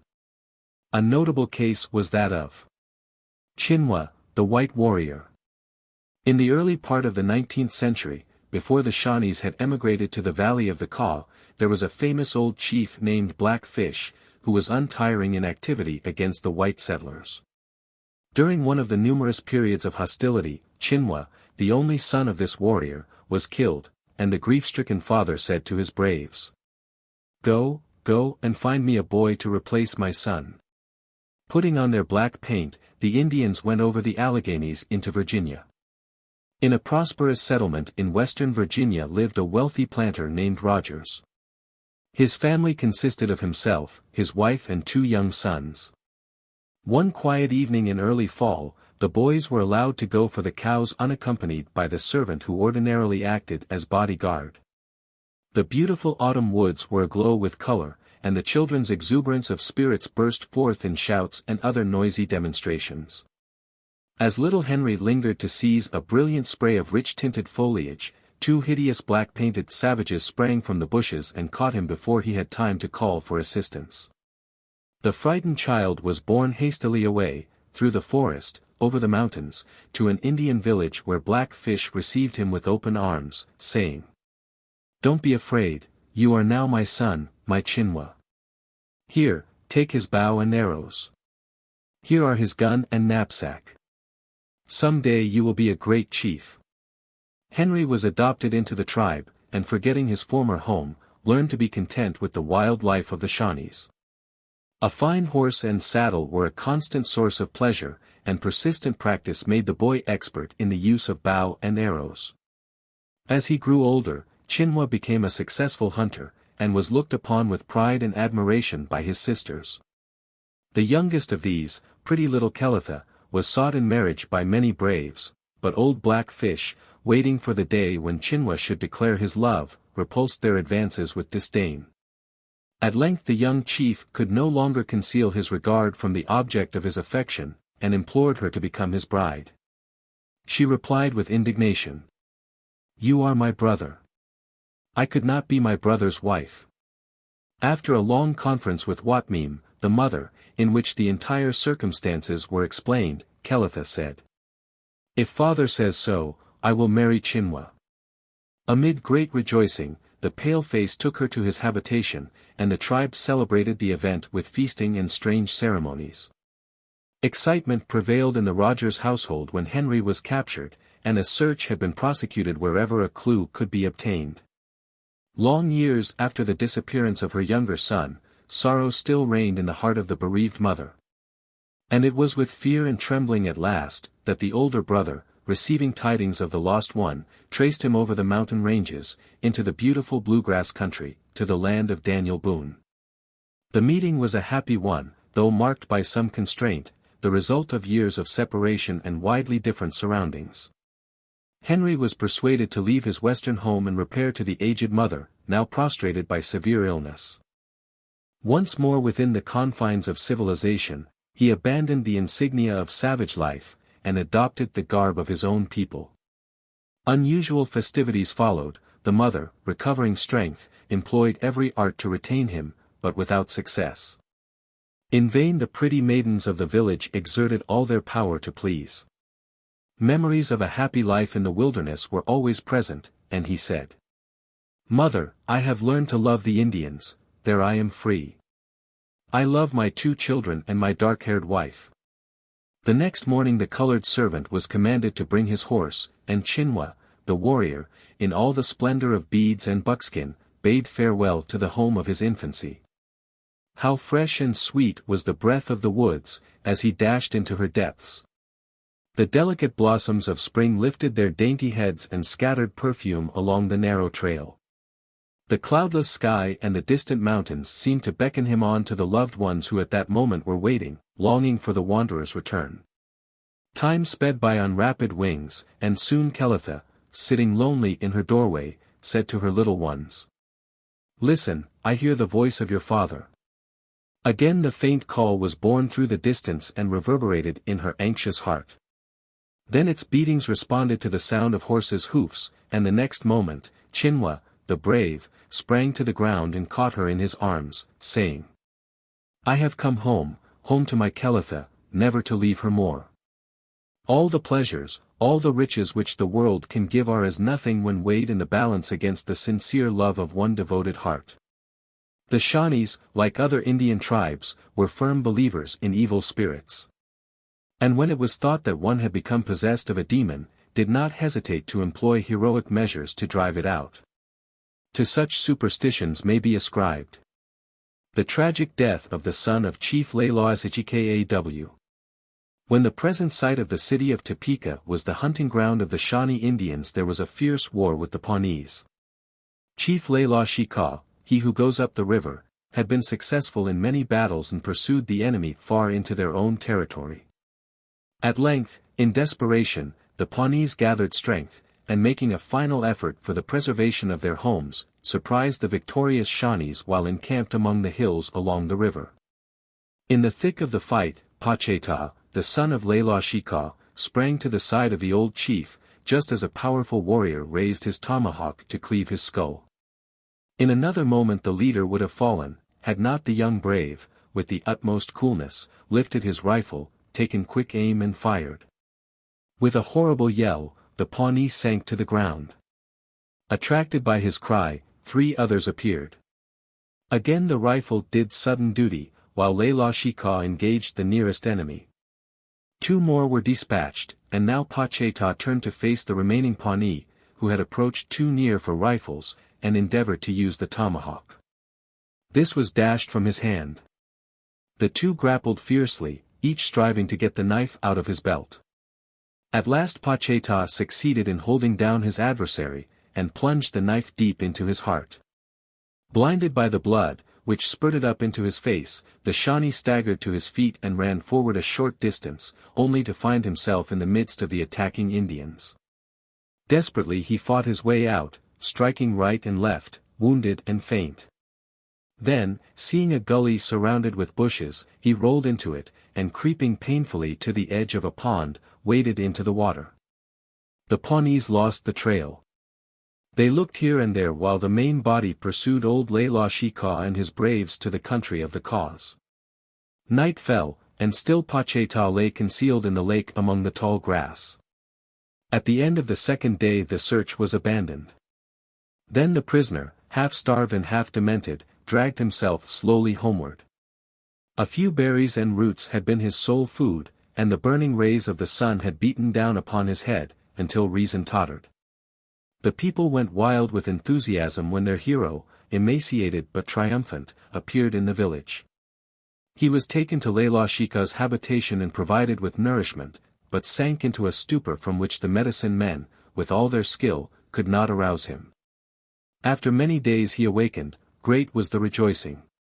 His father appointed a day of feasting, and the tribe gathered to do honor to him who had fought so bravely in the face of defeat. Cattle were slaughtered, fires were kindled, and strange dances were in progress when Pacheta approached. Demonstrations of joy greeted his appearance. Among the children on the outer edge of the circle, stood little Enatha, gazing proudly at the big brother who would one day be his chief. As the excitement increased, his heart swelled with pride, and the next moment found him, bow and arrows in hand, the center of the charmed circle. Pacheta gazed at the child with a strange look in his piercing black eyes.